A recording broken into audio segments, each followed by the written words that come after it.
Welcome to another episode of Around the Mage Table. This is episode 59 of the podcast. For the rest of us, I am joined by some other donkeys. Say hello to, we'll start with Lithian. Lithian, how you doing today, bud?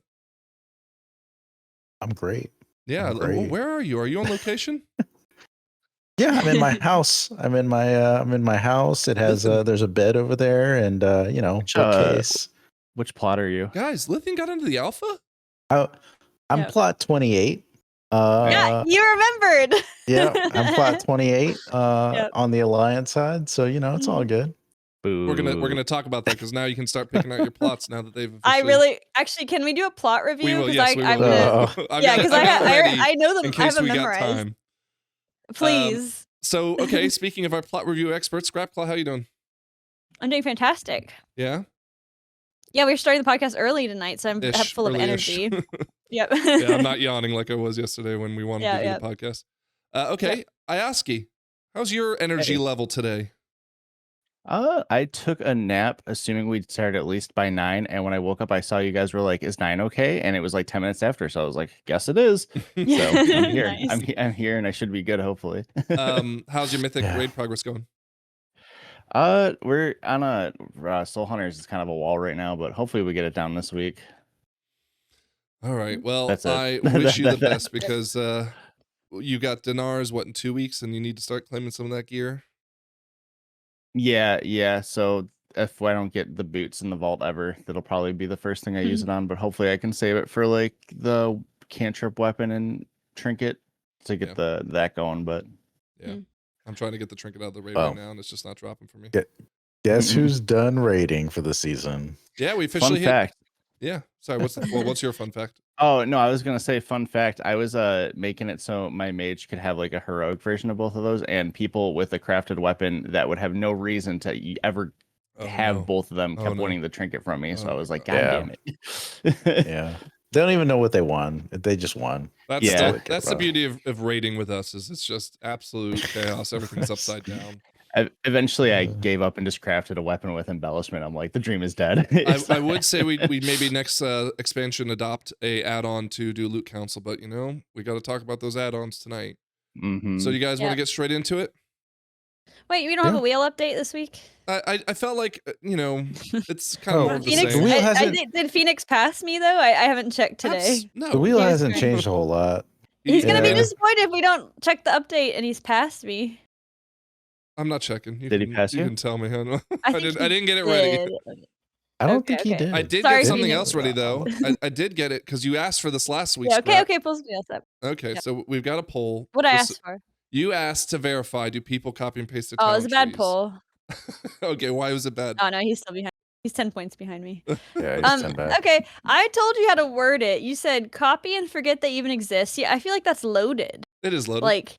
And then copy and then make adjustments for me. There's no just get creative with it. Both of those I wasn't arguing to get creative with it though. I feel like make get adjustments for me is very open. Like I make adjustments for me if I'm like, I have to have poison totem. Hold on. No, you called it cookie cutter and you said you go and copy and paste. That was your argument, right? And you said that there was no expression in the talent tree. Well, hold on. What I was 3/4 of people are saying they express themselves to a degree. Obviously, they might want more, but what I'm advocating for is I feel like we're gonna retread this ground. The Shadowlands variation of talent trees was easier to make adjustments for yourself because you could understand the difference between the things you're taking as opposed to if I take points out of this, is this gonna break my prio system or something and readjust. Okay. You know what I mean? Whereas the Shadowlands one is do I want Dragon Roar or Blade because you only had really 2 choices? Because 4 out of the 6 of them were locked in. Yeah. Yeah, I prefer cookie cutter, but like at least when I made adjustments, I knew why. I knew that like switching between Dragon Roar and Bladestorm, what Put that on meant. the emergency brake strap. You like cookie cutter? I feel like all the time you've talked about the talent trees, you said they were a mistake and a bad idea. No, I think it's stupid that people like them because I just want to play. I just want them to design the spec and they say, this is the most enjoyable way to play the spec. This is how you do it. And then I'm like, okay, cool. I'm going to play it that way. I'm going to do big numbers like how you designed me to do. And I'm going to be happy. I don't want to be like, ooh, what if I get a little creative with it? I get creative with my house. I'm not getting creative with my talent. Wait. So you're saying you rather Blizzard just take all talents away and just lock it in that you have your class, your spec, and that's it? I'm not going to lie. Yeah, that I could see if we put a poll up about that would probably be unpopular. But just for me, I'm not playing the game to fuck with talent points. Like, I just want to be, this is how you play this spec. Here's your rotation. Here's your prio system. Here's how you master it. Okay, that's all I want.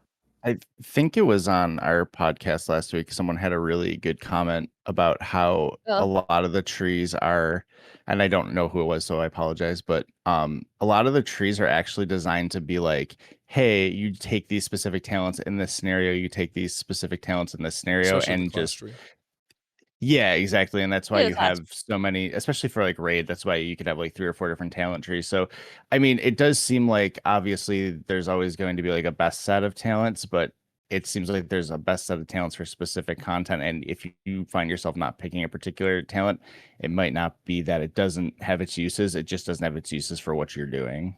No, okay, so hold on, just one point. Oh, no, I started talking first. Like, wait, one point is that what you're talking about, where it's like how you do could you not? You started in the middle of Ioski's sentence. That's how I know I was going to get in next. So if you're saying like, oh, I take this side of the tree for single target and that side of the tree for raid, and maybe this middle-y bit of the tree for if I'm soloing by myself. Hey, that's the Shadowlands talent system. Like, and but my it really experience, isn't, like. Because Shadowlands again had 6 tiers, and 2 of them were that way. The other 6 or 4 were locked in. Yeah, more or less. More like PvP some of them were for raid. PvP. Yeah, so it was different. But like what I'm saying is that in my experience playing like Fury Enhance and Survival, since they changed the trees, right, more or less. I won't even say DK because that wasn't really a thing. It was a very fast phase. But like it's in my experience, it's like left side of the tree is for this, right side of the tree is for that, and you don't take like a little bit of left, a little bit of right. You know, there's some like weird builds where it's like, hey, this build you take no cooldowns, but then it's like that's terrible and it sucks. It's like just if you just don't want to deal with cooldowns. Yeah, I've heard you say this with Warrior, and I'm not going to challenge that because I've seen you do that, right? I've also seen you though say that when a tier set comes along, you switch from left to right too. So in Warrior, you absolutely did. That was so stupid. But what I'm saying is, it doesn't sound like that's single versus multi. But okay.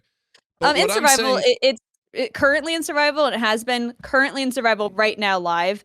Left side is AOE, right side is single target, and it's kind of been designed more or less that way. I'm not gonna argue against that. But I will say in Enhancement, I don't remember that being the case.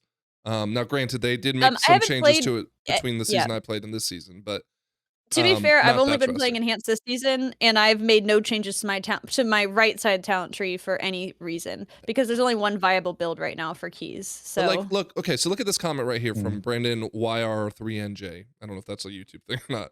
Okay, the talent system now is simple enough that people like Scrap, who obviously isn't interested in learning about the details of the class tree, can enjoy playing while still being complex enough for people to play around with different builds. I don't get what people like Scrap are asking for because they've already displayed that they don't actually want to engage with the talents that deeply. They don't have to, right? So to your point, you could just go and copy and paste what the people who are writing the guides are going to tell you is the best thing to do. Yeah. But on the flip side of that... Can I talk to Brandon directly? Hold on. Let me finish my point. But in the flip side of that, in my case, right, in Arcane and in Prot, for example, I switched my talents in Prot to be able to do Word of Glory that gives me additional block chance for 2 reasons. 1, it synergizes really well with my hero talent. And 2, I'd rather be playing defensive than DPS based, right? That's big part of the talent tree for tanks is, and I think they even did like a Prot Warrior rework around this, is that you're choosing your talents based on whether you want to do more DPS or more defensive, and you can kind of mix and match as you go. But Arcane, like I chose to have Orb Mastery a couple seasons ago when it wasn't popular. Because I was doing a lot more M+, and it, for me, made more sense that I wanted to have a rebuild of my Arcane stacks. And that's just how I wanted to play, despite the fact that it was technically a DPS loss. Still was doing fine in DPS. And again, I mean, even just playing Arcane at the time, when I think Fire was the meta, it was still like, I was still competent enough to be able to do the plus 13s, 14s, and 15s. What do you want to say to Brandon? This is what I wait, say to before Brandon. she says something to Brandon, I just Go want to add ahead. on to that. When I was doing Kaiveza earlier, I was going through the tree trying to see if there was a way I could make it so if I spent enough holy power, I could have a divine shield or a spell warding up every single time she did the mechanic where you can't turn your back to her copies, because I was really struggling figuring that out. So I don't think you can definitely immunity that though, can you? you can divine shield and spell ward them. Unfortunately, it's not back If up. you by ready the your third talent one, tree, so maybe you would scrap know that.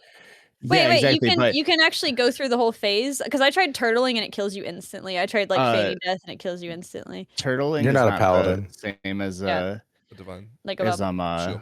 divine shield, unfortunately, or those kind of immunities. But Mm. yeah, so basically, like I went through the tree to see. So there's definitely some instances where if you want to get down to the nitty gritty, you can definitely find some cool uses for specific Wait, things. but you didn't find a way to do that. Well, you could just go to I found a Wowhead way and to copy the do Kaiveza talents. Yeah. do it. Yeah. I found a way to do it. It just didn't work like I wanted it to. Mm. No, but even more so, Man. like there was an opportunity. It may have not presented itself specific. They're not going to build a talent tree around Kaiveza.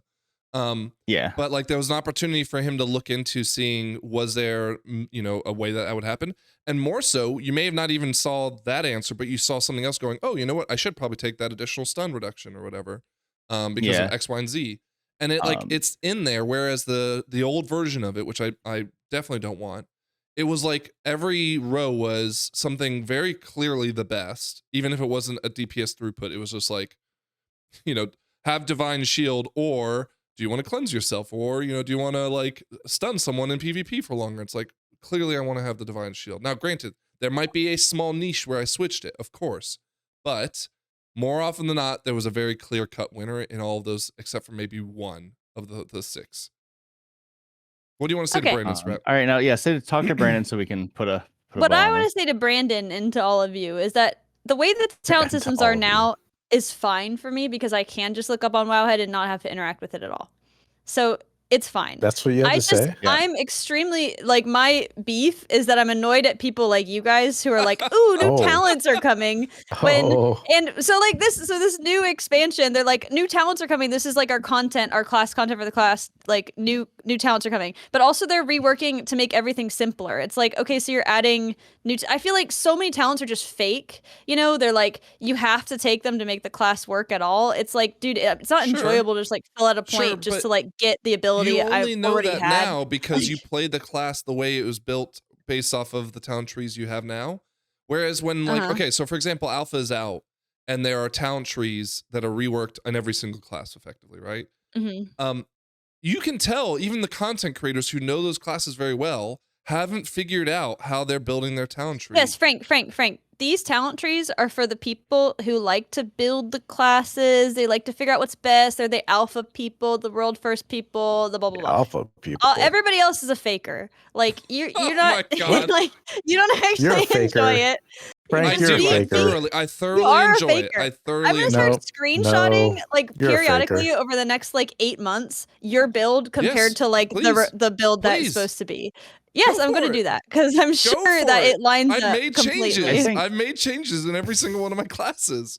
Yeah, except for Warlock. Warlock, I did not. I'll take that one. Want to go on this too much longer, but I do think that would be a cool idea. Maybe at the beginning of Midnight season, make our own trees and see how they match up at like a certain point. Obviously, we can switch them eventually, but see where they match up with what the meta tree is or what the widely considered tree is for whatever content. I did that with Frost DK once, and it was a disaster. But that's because I really wanted the Scythe build, and it just wasn't relevant. Dude, I'm like the only person who actually practiced that. During raid, I do that on my hunter all the time, and I do terribly in raid because I'm always trying to be like, oh, this would be really good to like try and do this and like empower this and stuff, and then I'm like, oh, I'm missing that in talent. Oh, that's probably fine. Like, it's not fine.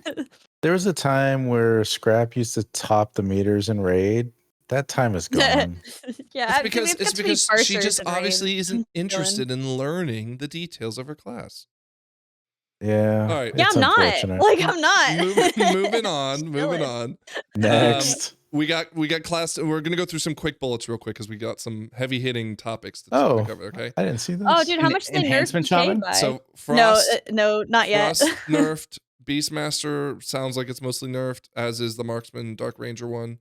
Arcane catching a nerf. God damn it. I mean, I guess I'm not really playing Frank that much this season, but still breaks my heart. Discipline getting some buffs. Apparently these were much needed buffs to make them more viable. I think in Mythic Plus. I you may know better. I haven't seen a single holy in that's Mythic the Plus. idea. But why they nerf Frost? I do. Why? Because no, don't feed the troll. Don't feed the troll. Okay, I won't. I did just wanted to say this though, because if you remember, 3%. Well, if you remember now, Scrap, like what 2, 3, 4 weeks ago when we were sitting there going, "Where the hell's the class tuning?" Now we understand. I mean, obviously they made some tweaks because of how metas were forming, but now we understand why there weren't any reworks in 11.1.5 or whatever, and there weren't any reworks really for this. So I just kind of want to call that out. They're rewriting everything. Yeah, well, they're like, So there's no point. There's no point. Well, no, I got it on good authority, aka the enhance Discord, that our buff is coming in the next patch. So keep enhancement shamans, keep an eye out for that one. I'll talk. I've been researching enhancement a lot because I've been thinking about maining it, and it does look at least fun. Tuning is way fun off. now. It's way off right now, but like yeah. Anyways, okay. Some things we didn't get a chance to talk about last week because we were again talking about all the stuff from the deep dive and whatnot. Valor stones are being removed in Midnight, so there are been long contested why do these things existed. Yeah, good riddance. I think everyone's pretty happy about this. I was one of the people that said, well, I kind of get why it exists, but I still can't really argue for. I don't mind Valor stones, but I'm happy if the community's happy. I'm a man of the people, so why they exist, but I won't miss them either. We now confirm that Shadowlands is coming to Time Walking in 11.1.25 or 7, whatever. Ooh. Yeah. So you got the other side in there, Scraps. You will be able to do it a little and bit. Plaguefall in the middle. Yep. Yeah, Plaguefall. But you'll have Spires there too. Oh, what's the mount? So, thank you for asking. We've got 4 mounts to choose from. Oh, okay. They're the One Covenant. from each of the Covenants. That's the Korthia mounts. They were like the Korthia Covenant mounts. Yeah. 3 colors. Now, I don't think we have any timelines on when this comes out, because again, that would also tell us, I think, when we can expect either the pre-patch. 11.2.7. No, but I mean when, not what. Yeah, I think it's gonna be 11. December 2nd, isn't it? They haven't confirmed that. That's probably what I'm gonna look for the enhancement. You're spreading lies, IO. You're spreading Scrap's lies. gonna be doing her player housing when that happens. I'm quitting the game completely for player housing. Yeah, that's when my wheel character is gonna pass all of y'all. That's gonna be your chance. Do you have a specific one you're like, this isn't the dragon in my opinion? No. I don't. I have all of these like different colors, and I won't be gunning for them personally, but I think these are great mounts. The dragon is awesome. It's a really cool mount. If you don't have it, it's like huge. Oh, and the gargoyle. The gargoyle's one of my favorites. It is pretty big. This one you sit like really high up. Yeah, it's gigantic. I have all of them. Which one's I don't know. Here? The gargoyle. It kind of runs like those Legion demon mounts. Like it runs on its all 4s. Oh, that's cool. It's the gargoyle from Halls of Atonement, but I guess it's a yellow one. It kind of looks like a prototype of like one of the first ones, like what was Zareth Mortis? Yeah. I don't know whether Turbulent Timelays should be used right now, given Legion Remix is there, because I think that's a Legion Remix would be a much better way to level, I guess, but I'm not certain of that, especially now that you can hand your Legion Remix character over to live when you're ready. But if you love mounts, IO I'm sure is going to talk about a mount later on when we get to the Midnight stuff. I'm ready to talk about that one too. Speaking of Midnight, we got some loading screens. Really cool looking. As always, it looks like this will be the player housing ones, right? I love those. Yeah, those look are really great. good. Wasn't there a time where people were complaining about loading screens? Login screens. That's why I brought this up. That's why I brought this up. But what were we saying?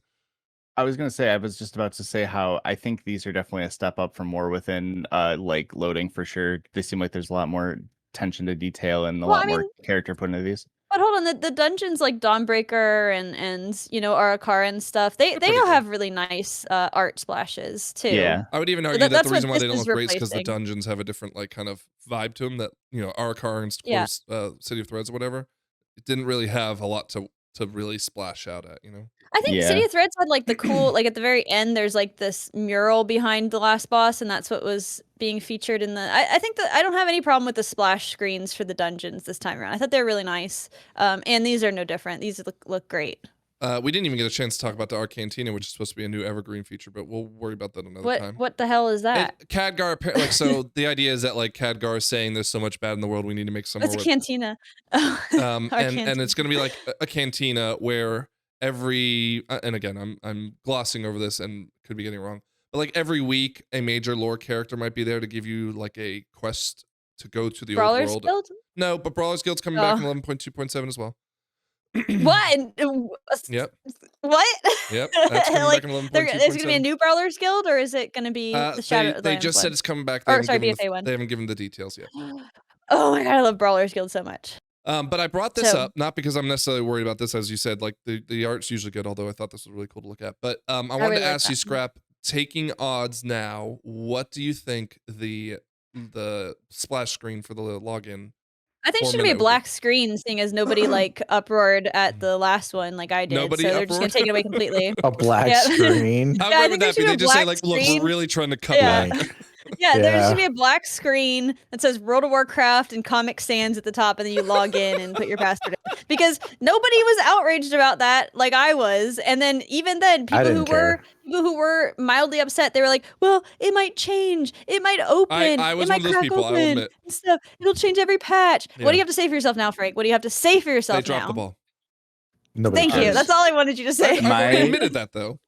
Okay. Prediction is we're gonna have a overview of this like Sunwell, Darkwell, whatever they're calling it now, and it's gonna be that Bellaran or whatever, the Phoenix is kind of like sitting there, and it's gonna be like when Syndragosa used to be on the Wrath of the Lich King, and just gonna be chilling there, and just that's gonna be my prediction. You're dreaming astronomical based on the last login screen we got, Io. I think it's just gonna be a static piece of art with Xalatash in it, not even a move. One thing I didn't tell you guys is I took a huge whiff of copium before we filmed this. So. you huff in the copium. Yeah. Yep. What is that? Vindicar? Is that I'm trying to get a picture of the skybox, what it looks like, if you haven't seen it on. Like, you have This is the best. Do I just search on maybe? Where? Come on, give me something. Here, wait, go to the right. Hold on. Move your mouse to the right. Go up. No, go back. Go back. Oh Frank, listen to what I'm saying to you. Go right from that. Okay. Keep going. Stop. That's what it's gonna be. No. It looks way better than that. Is what it's gonna be. Fucking be that. This is the best thing I can get a picture. Hold on, let me. Oh, that would be a cool one. Yeah, that's a good one. Nope, that's not what I want to do. Sorry. There we go. All right. If you had to. So, this is what it will look like to start with. But once you complete I don't know if it's the opening campaign or maybe the raid, there's going to be huge light beams shooting up into this void. All right. Now, spoilers. I don't know what it means, so I'm not going to like tell you, but that does happen, right? This is like the Sunwell shoots light into this void, and it looks gorgeous. It looks so good. So wait, I feel this is the confirmed login screen? No. That's what I'm saying. I'm predicting that to be something like this is going to be the login screen. That's my prediction. Yeah, I don't think that would even be that hard to do. No. And yet it didn't seem I don't know why. And the community didn't think it was important either. Why do you care so much about the login screen? Well, when you get a black screen with Comic Sans World of Warcraft, you'll know why I cared about it. I care about it because it sets the vibe with the music to saying like shit's like we're about to go play WoW, right? I mean, you're logging in. A lot of WoW login screens are really iconic in their parts of the lore in the expansion, and you remember logging in, seeing Deathwing on Orgrimmar's wall, or you remember seeing like the panda dark portal kind of thing, and like that's wait. Are you guys talking about the loading screen? No, the login. When you load up WoW, boom, it hits you. I didn't even see it that long. Do you even know what it is right now, Lithium? It goes so fast, I don't see it. He doesn't even know what it is. The one originally for the War Within. Computer, guys. The one originally for the War Within, before they ended up making a small change to it, was just literally like the logo is dumb. No, it was just like the Heart of Azeroth crest, like not even it was just like a stone cracked. Fit at all. Yeah, it didn't fit at all. So I mean, that's the only reason why. Like, well, how did they fix drop it? In quality. How'd they fix it at the? Well, also the crazy thing is they announced it. They're like, we're revealing the login screen, and then it was like a piece of shit on a tissue. That didn't happen. Okay, maybe I'm wrong. That didn't happen. Scratch is making up her own reality. This is how I remember it, Frank. But then there was such an outcry. They were like, let's go through the concept art quick. It's like, okay, we have a picture of Dortigal. No. That'll be it, and we'll put fire and animate it and stuff. They never acknowledged it. They never acknowledged it, Scrap. And the only thing is that you, like other people, including, like, for example, Taliesin and Nevatail, who he made a video about it, right? He was the one that gave me the idea that, like, oh, wouldn't it be cool if it was like a portal and it opens up to, you know, each zone and each, right? That was huge copium, right? But it was not. I would agree with you at the very onset of it. Like, I thought it was a terrible loading screen as it was. And then when they made the change, right, because I guess they listened to feedback, but they weren't going to do a lot about it. I thought, oh, that's where the copium came in. Like, oh, maybe they have, like, they're cooking on this. And of course, you were shitting all over it, rightfully so. Yeah.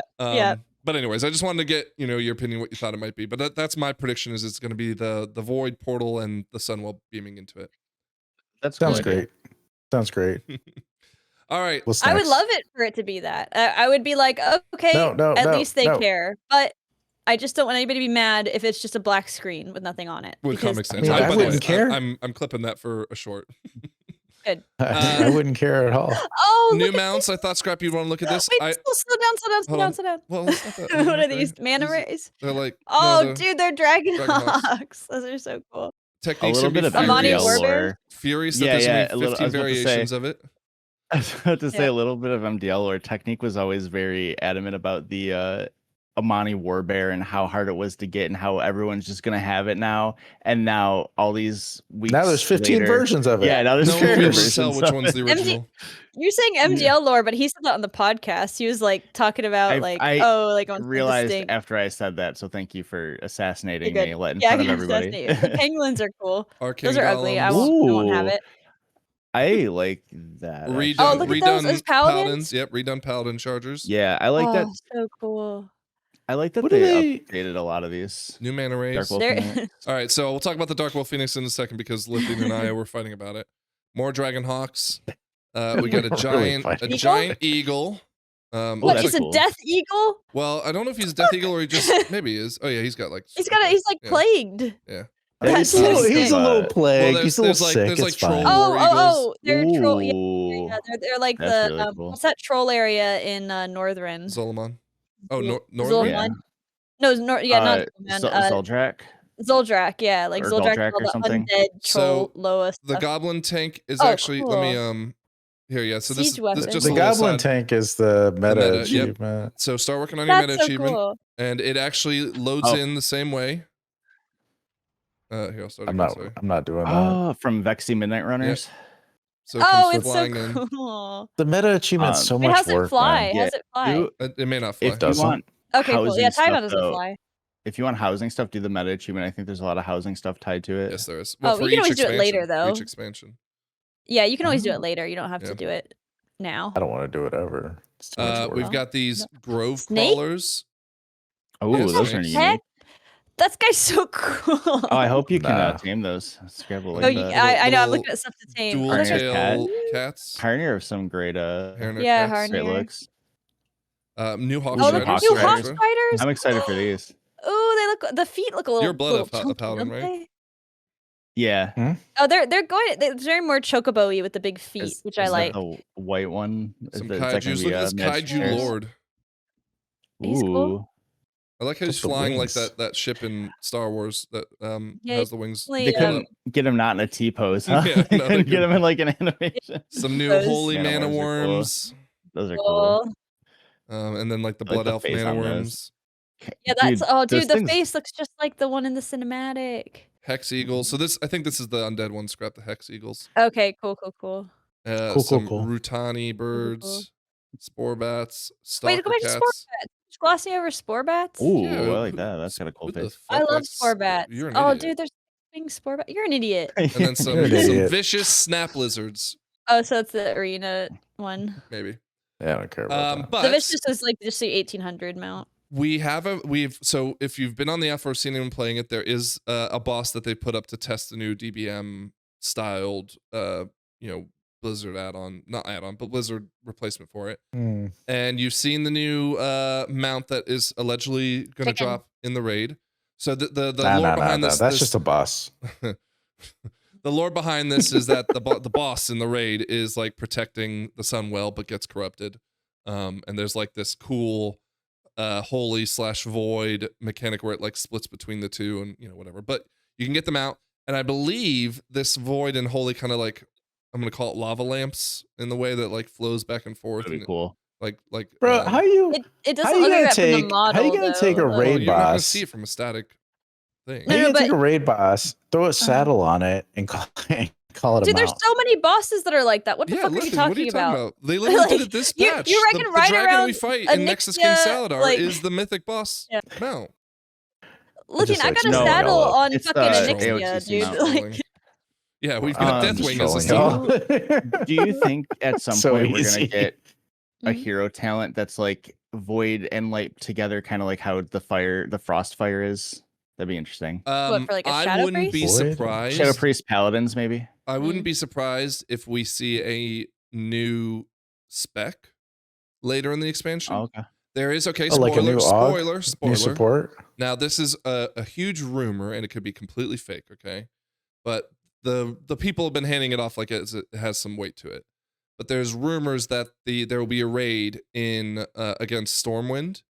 And it will kind of take on maybe a Terralian gets overwhelmed with Holy, and maybe he starts becoming a bad guy, right? And that's why Illyria. And, so again, that's a huge rumor and a huge take it with a huge grain of salt. But I'm so here for Terralion divorce arc. Let's go. I'm but here you can see for maybe like little... a spec come out of that. I'm here for a horde section in Stormwind. I hope we get something like that.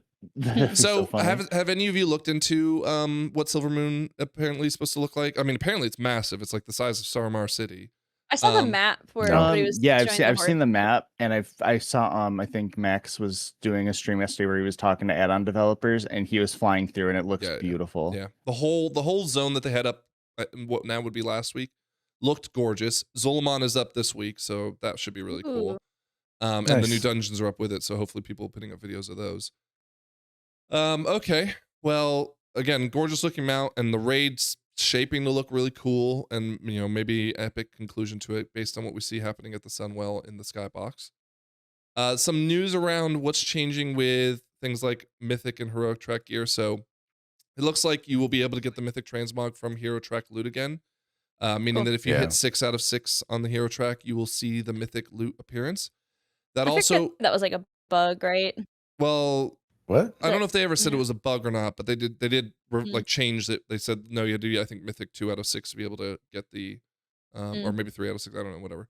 But they also said that they're going to allow you to also transmog or get the transmog of all the sets once you fill out a set of like, okay, so there's 8 pieces to the tier set plus bracers and shoes and whatever. Yep. That make up the look of your set, right?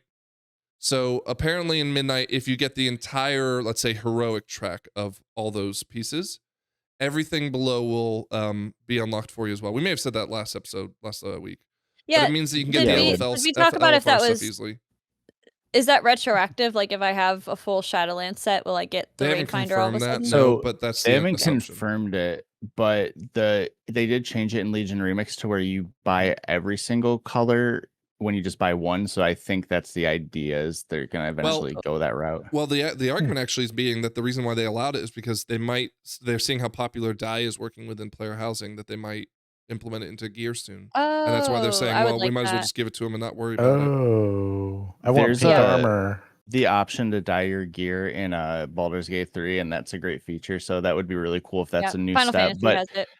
That being said, I hope they still put effort into how the armor looks and how the base model is, because not everybody might want to do that. So there's an argument too that like how would it just be available all colors at all times, or would, like, for example, in order to unlock this color variant of dye, you'd have to kill the mythic bosses and whatnot. Yeah, it's gonna be exactly the same. They're just gonna call it dye instead. Oh, that's a No, good, but I that's a mean- good point, Yeah. actually. No, but I mean, like, what? That's Okay, dumb. I don't care if that's the case for some of the colors because I think you know having that kind of carrot on the end of the stick is good for MMOs like that. But I don't want 4 or 5 variants. I want like 30 variants. I want shades of purple Yeah. and pink and blue and red and whatever. Here's what I prefer because I think the Final Fantasy stuff, like, it doesn't look as good if you're doing it in every color. Like, here we have individually painted, like, somebody doesn't just take these sets, go into Photoshop, change the hue, okay, that's the heroic one, okay, this is that. They're, like, all very carefully painted, and the color mapping is planned, and they look fucking good because of it. It's something that, like, maybe people who aren't in an art field don't give them enough credit for. Yeah, Is that, I'll accept that. They're very tightly designed, right? And so you can't just say, okay, I want that in purple. It's like, okay, well, like if I'm looking at the set right now, that's like red and kind of like a cool gray. It's like, okay, so the red part turns to purple. Well, the cool gray is going to look a little bit off because it's going to look too cool. Well, so that needs to be maybe a warm gray or something. So it's like you can't just make it purple. Like it's going to change everything if it's going to look I good. want everything to be pink. Well, Yeah, that'll look bad. Also, here's my point too, is that I don't trust the people to make nice looking outfits for the most no, part. I you agree with know? that. But I Who mean, like, cares how they look? it could be where they do what they're doing now, which is like 6 variant of colors. They're like, okay, we know this will look good, but then they give us the other 20, you know, just as an example, to say like, I would if you want to look yeah. awkward in pink, that's fine. It's your thing, right? Like that's okay. Yeah. But I think what's evident in the player housing dyeing system is Mhm. they pulled it off where they give you all these variants and still make it look like it was designed that way from the get-go. Yeah. Now, whether that juice is worth the squeeze for armor variants, I don't know. But I would say that maybe it would be easier on the art team to say like, look, your goal is to make sure that it has its like you know, alpha state or whatever, where it just is monochromic or whatever, and then you can add and just verify every color combination looks at least like it's supposed to be. But Yeah. we'll give a second. We'll give a second on colors in just a second because we're gonna look at the tier sets for midnight. Not to derail too much, but I feel like this is like the 4th week in a row we've said the juice is worth the squeeze. If you guys want that on a t-shirt, put that in the comment. Put it in the comments and let us know. It's a comment I used to use when I worked as a manager. I would just always hit my team with, is the juice worth the squeeze? So yeah, I'm sorry, it's built Yeah. in my DNA. Well, And they're just just to tie it "God, we up, hate you." I think you and I, Frank, will probably agree. Because we talked about this with dungeon design. Is that like I'd rather have 6 absolute banger, very carefully curated and designed sets than 20, you know, I could see that. okay I could see ones that, yeah. with customization options. You know? I think what probably the best of both worlds is we still get that, and maybe the other armor sets, like the world armor sets or the delve ones, are the ones that make more color focused around dyes or something. Yeah, maybe that's a good alternative, right? The tier sets are locked in, but you know everything else is free game. Mhm. Because Yeah. if you look at like I'm remembering when we were talking about the Undermine Mage set as an example, right? The cloth set. It didn't Mhm. have any identity to it as far as being, you know, mage versus warlock versus priest or whatever. However, when we look here in a second at the class sets for tier sets coming up. Oh, we're gonna do that today. Right? Yeah, we're just quickly. Okay. They always piss me released. off. What? But one other thing I want to talk about because this came out today. They're also renaming all the crests to line up with the tracks of loot. So no more Yeah, that's fine. gilded. Oh, like can 1, make- 2, 3, 4, or No. Make it make it'll sense. It'll be veteran, champion, hero, like Yeah. heroic crests, mythic crests. Oh, that's okay. nice. It's not okay. Yeah, that's good. It's easier to know what's what. Yeah. Because My problem is I always before mix it was up hard. veteran and champion. Like to me, there's no clear like who's It's better like- than who. It's you like know? remember that time you crafted bracers and you used the wrong What are you talking about? I still have those shitty bracers, Lithium. Yeah, I know you Remember do. that time? I still have them. All right, Use the wrong crest. let's look at the tier sets. Uh, So we have tier Alright. sets that are official looking. dude, that's gonna be me. That's So gonna be me Death right Knight, there. I mean, this again. So this might be like the LFR version of it. So if you fill Imagine out if the that That's whole the was best heroic set- looking one, though. The red one's the best well, looking one. if you're a Blood Death Knight, but what if you're Frost Death Knight? Maybe like this. I like this one's kind of Maldraxxus-y That was color. pretty cool. That's not bad. That kind of looks like Not Cinder I just Ghosty. wait, so. go back, because I just want to clarify, like Where? if We you look started at with this Death Knight, we one. haven't gone anywhere else. Well, if you look at this, All right, I'm pull going back this to the one. other page. Here we go. No, go forward. But like, if you click on any 2 of these, it isn't just they didn't just put a color filter and they made it a different color. They changed it completely. Like but the dyes, it's a lot of work if they want the dye system to be successful, they have to find a way to make it look good. But again, they did that in player housing. Yeah. So it's possible. Yeah. It is possible. I'm just saying is that somebody who I kind of like know, you guys are always telling me about like when I say, well, why can't they just do this? And you're like, well, it's really hard to do that. I'm going to do that right now for you as an artist who works in an artistic field. It's not easy to just like change the color and make it look underrated, but the fact that they put horns on this helm and also made it so that the ears could stick out, like they gave like a practical reason for it. That was a great choice by them. Horns, don't they always do horns? They stick out of the helmet? No.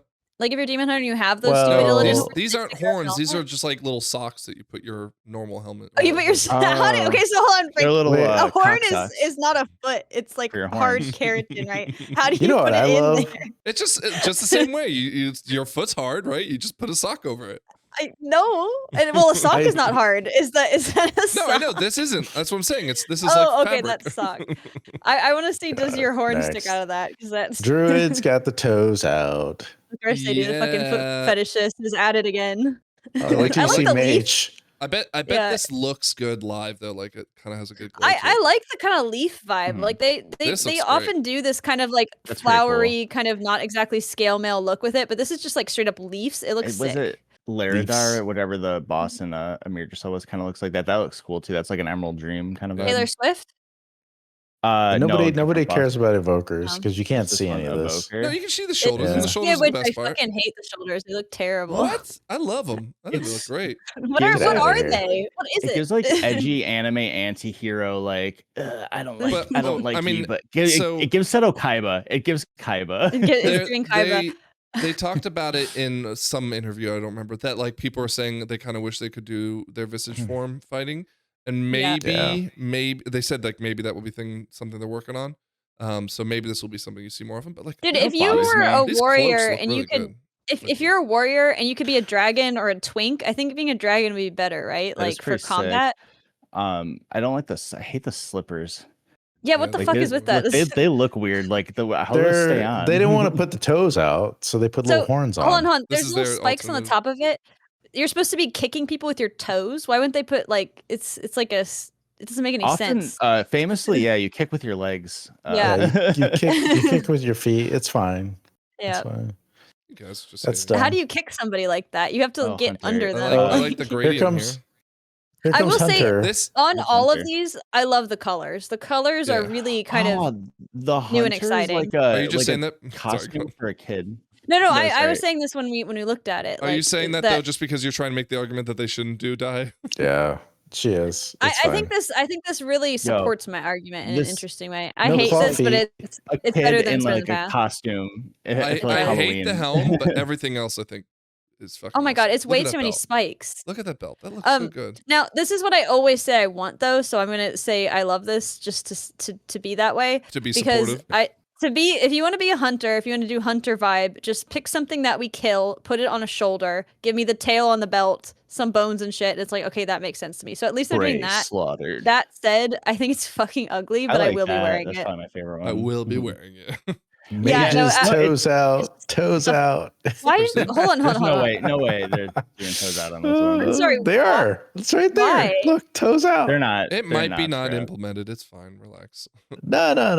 Toes out, dude. Socks on. He's got like little foot straps. Yeah, he's got a little foot strap. Toes out. Maybe. Man. Maybe. Yeah. Mage's toes out. Why, Frank? Why are the toes out, Frank? Because why are the that's how we toes out? cast Fireball. What are you talking about? Come on, use your fucking with toes out. You can't see. The shoulders. This kind of makes me think of Lee Sin. This gives me more monk vibes, especially with the toes out. I like the shoulders. I love the belt with the scrolls. Yeah, the belt looks great. Cute. I'm gonna be. I don't like when shoulders are so fucking big that they're like matching your head. But if this effect looks really cool, that's what did Scrap say? That's subconscious misogyny.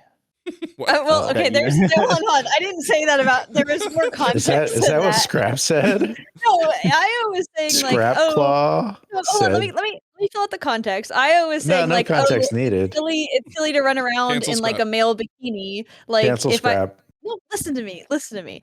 I was saying the cancel's coming. It doesn't make sense for my character to be running around a metal bikini because it's not practical for fighting. And I said, yeah, but those warriors who have spikes coming out of their shoulders that if they lift their arm even a little bit, it impales them in the head is just as impractical. But the reason you don't think of that is because of internalized misogyny. So that's oh my god, I don't think the context helped. You don't think so? No, Monk. More Those toes are- out.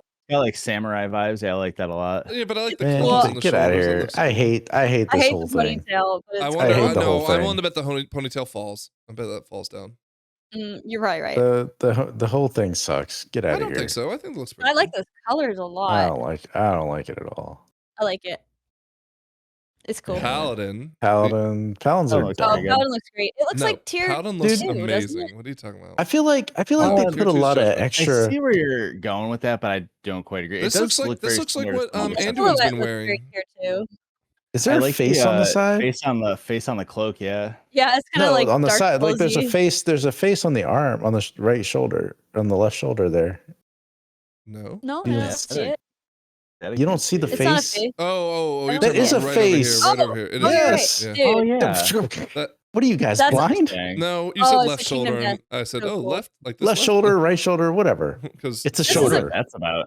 This is one of the coolest Paladin sets, in my opinion. It's I love goddamn- the face. There's a face sticking out. It looks Cool. pretty It's cool. most fun. Oh, the No, colors. I That color's don't so like good. the helm. I very rarely do like helms, anyways. But like everything else is a fucking banger. Helms Yeah, are Absolutely. especially dude, that looks- you're a dwarf. Like the helms don't work great with dwarves. Don't talk to me. I have snouts. The helms on all don't my look great with. They don't look You're a great with Worgen. Worgen Yeah. at all. See, that's what the tier 2 Organs are paladins. like I'm thinking of. Oh yeah, that's that kind of color scheme. Yeah. Yeah. Can Worgen They be should be. paladins? I don't know. All I right, don't play Priests. paladin. priests.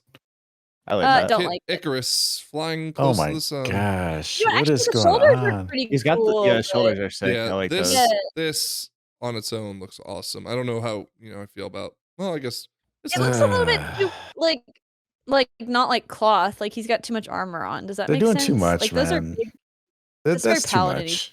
Yeah, this This is is Yeah. what shoes on kind with of you. paladin-y. This on a paladin would be better than the No, paladin Yeah. one. no. That If this paladin had one pants- is like S tier. Dude, if that had pants, Whatever. it'd be like, dude, that's a banger paladin set, but it's a I dress, feel so like it's the- for I priests. mean, So I kind for of rogue- like this. No, I feel like I this love is like it. Rogue's superhero rogue. alright. Like they're wearing a mask. No, I as love the it's fine. dude, the Yeah, it's kinda like poofy Robin. sleeves. I'm fucking obsessed with. Please, I love those, and I love the I didn't even boots. notice it. Cool. And I love the sack on his belt and his little bleed thingies. Yeah, I his think little it's bleed fine. things. I like that this actually It's looks like Crimson- leather. Crimson Sometimes Vials. leather sets don't always look leathery. Yeah, you're so right. That's what I was thinking about the monk one too. Is that it looked like leather. Yeah. And for as covered in scales as it is, at least the hunter one looks like male. Like for better or I for worse. think- These oh my god, yes, it's When so they good. add No. all the like little nuanced colors, though, that makes it so much better. Because when it's like just Look like at the detail. this, it's like a little too much, or too, Dude, too I love close. detail. But He this, uses all his okay. little knives. Look, he's Yeah. got a knife in on his gloves, on his boots, on his and shoulders. he uses on none of them. It's so cool. Let's count how many Get knives. outta 1, 2, here. 3, 4, 5, 6, 7, 8, 9. Well, just like 12. Get out of 14. here. Get Get outta These here. are all He's got, look, he's garbage. got one hidden underneath his little cloth right here too. Oh my god, shut up! This is one of the sets of all time. I love it. I love it so You much. should, And the you should colors play are a great. rogue. You should play Make a it a rogue. Rogan remix. Shaman. The shaman one's cool. I like this one. Yeah, this one looks. You like this one? I think they're Ugh. not doing it any justice putting it on the female character because I don't like the dog collar. Like What's like wrong with what the do you call that? females? An you know how I feel Elizabethan about collar. females. Right. Yeah, that's. Oh, You don't think that collar like shoulder combination looks bad? Like, because I think it looks bad. Look, I could see why you think it looks bad, but I don't think it looks bad. Yeah. I don't know. It makes me think of like the I'm vibing with it. primalists. You see, the but worst again, part of it is that it's putting- on a woman. Putting you know because you can do like one shoulder transmog versus the other. Using just one, Yeah. and I hope this is part of the helmet. This part right here. But I bet it's part of the chest. Normally is that kind of yeah, thing. maybe. But like putting just one with maybe like another elemental shoulder might look really cool. The shoulders Hmm. look great. I think the e collar is a choice. Like the it just doesn't warlock? look The warlock tier set looks actually good. that looks awesome. It makes them look a Looks like an infernal. lot beefier than they I think really are. It's cool. Yeah, though. Like, but like I- they're more I think- On warrior. this- On this Like the race, maybe belt- some other ones aren't as bad. the belt and everything, I think it's fine. Hey, that's the login. Compared to that's all, the login for It's the word within login. Oh, there it is. compared to all the other tier sets, this is the only one that looks okay. I like The this rest kind of of them like look like cunty trash. Like Wait, one sorry? of those What'd you boots. say? The cunty Okay, you boots? can't say that on YouTube. You might have to bleep that. I'm not bleeping. Yeah. Okay, well, I like Bleep that scrap. color. Cancel scrap. That's the name of the episode. Yeah, it's a good purple green. That's a good like warlock set of colors. The colors are, oh, dude, the colors are so good. Here. This warrior? Warrior. Yeah. Dude, honestly, No. kind of a miss. It's I don't not like bad. it. It's good just compared to the other ones. What are you gonna Normally do with all? warriors- How are you gonna walk with horns on your knees, man? They always have horns on their knees. Do you Wait, play I- warrior? Now No, imagine his Your midriff. feet, No. your feet don't go like upwards like this. Yeah, They go upwards, backwards. Lithian. Yeah, I'm gonna how would run they in. impale you? I'm gonna That's for- run into people with my horns on my knees. No, the point and of I that's got- for it's only if kneeing like people in someone the jumps balls. on top of you, like to mount you. No, dude, That that's happens for a kneeing lot. people in the balls when they get in your way. Just bam, get them. Cloak's This kind of one's uninspired. all too. right. Like inherently, there's Ugly. nothing about it that bothers me, but it's something about it doesn't work right together. Everything The bothers feng me, shui man. is off. You know what? I feel The like shred. they took a gamble, and while it doesn't necessarily look as good as I think it would, I'm going to appreciate that they didn't. I mean, they did kind of do what they always do with Warrior, which is like They horns do and what stuff they like- always do. Big But shoulder, It big just doesn't countenance. look. It doesn't look like it always does, though. At least, like, I mean, I remember. Well, anyways, Warrior is like, it's a 50-50. Like, it just looks the same as all the other ones, or they do something really outrageous. And while this Yeah, is I mean, the outrageous, DKs are always spiky. Mhm. Rogues always have a bunch of weird daggers. What? Storms never have DH has daggers always like got that. horns. I gotta know what Another the horns do if you already have horns. another Huh? tier goes by where the Aberrus warrior set is still the best. Aberrus. The dragon one, yeah. The Power Yeah, Ranger dude, one, I think is what you call So it. good. Yeah, the I think Power this looks Ranger good. one. Yeah, it's one of my favorites. It looks That is so good. terrible. That is That's so one of the least terrible. favorite ones. That's the worst one. Pull up a tier Dude, list. that's about to summon the blue eyes white dragon. What are you talking about? the white one. And These the shoulders, hunter these one? shoulders are so good, though. Everything, but the shoulders still so good. Dude, I like the hunter I bet you vibe. It makes me feel like a that'll- hunter, but I think it's ugly, that might unfortunately. look Quanatoran though. Maybe you'll like Yeah, it then. it's fine. It's fine. Paladins are It's so fitting good. my hunter class fantasy, but it's ugly, I think. I fear. The paladin one looks so bad. Okay, what's your favorite one out of all of them? I think I And like mine? the Paladin one the best. Yeah, yours, Lithian. I don't know, man. They're all garbage. I think probably the rogue or the warlock for me. The Rogue for me, warlock, definitely. the DK's always spiky. I don't know why this is so much. And then why is the DK wearing a dress this season? I Is don't it? want They to wear dress. dresses sometimes. I know they do That's what I- sometimes. It doesn't mean Yeah. I want that. It's a combat robe. You know what I like about the rogue one is I feel like they stopped trying to channel into like the Linkin Park Monster Energy drink vibe, and they actually just went with like cutthroat in like the medieval ages. Which- Yeah, like which a one is statue this, or all of them? The rogue. The rogue Oh. one, yeah. Yeah, I don't I remember don't know what what you tier it mean by is. Linkin Park, but now I'm gonna have to go back and look at all. Yeah, I the don't- tier I- No, they sets. definitely have them. Edge like Edgelord, like like So like, Ugh. unfortunately, because my main gripe with tier sets, I don't remember which raid this was from, but I feel like the best rogue set in recent memory was the one that kind of looked like a privateer. Like it was kind of like a little bit like piratey looking. Privateer. Oh, But is that Castle again, Natria? No, I think it was like fucking War Within season 1 or something. Oh, but like gotcha, again, gotcha. they didn't fucking make it look anything like the raid, so I don't know what tier it was. And this one also is not serving that great, but I will say these sets are very well designed, very tuned into class Yeah. fantasy. Yeah. Still don't set themselves apart as Oh. part of season 1 Midnight, but That's they're fair. good sets. Cool. They're okay. A solid okay. B plus, A minus. So Yeah. All around. D for me, but whatever. It's Mhm. fine. so today's topic. All right, I want to frame this up. We haven't gotten to this topic. 1 hour in. 1 hour in, we had an episode. It was our 6th episode, if I remember correctly. That is our most watched episode. Now that is because Max watched on his stream, and therefore we had like this waterfall effect of that, right? But the episode was talking about Asmongold and the things he wanted out of the game. And as I was listening to more and more things happen, because it was kind of like a shell shock last week when we heard it all, I started to remember that conversation we had, which was Asmon is effectively saying, He wanted some things trimmed down, including not only defensives, but in general, just like 10 buttons that you would press on your cast bar. He wanted no more add-ons, full stop, right? And among other things, like make things more challenging, bring back a truly challenging like raid that takes weeks to finish off and all that stuff, right? And as I've seen the past week unfold, mostly through WoW Twitter, it kind of feels like the apocalypse is coming for WoW, and that people are even joking now that we're going on to WoW 2. So I think like the bench named their podcast episode, WoW 2 is here, right?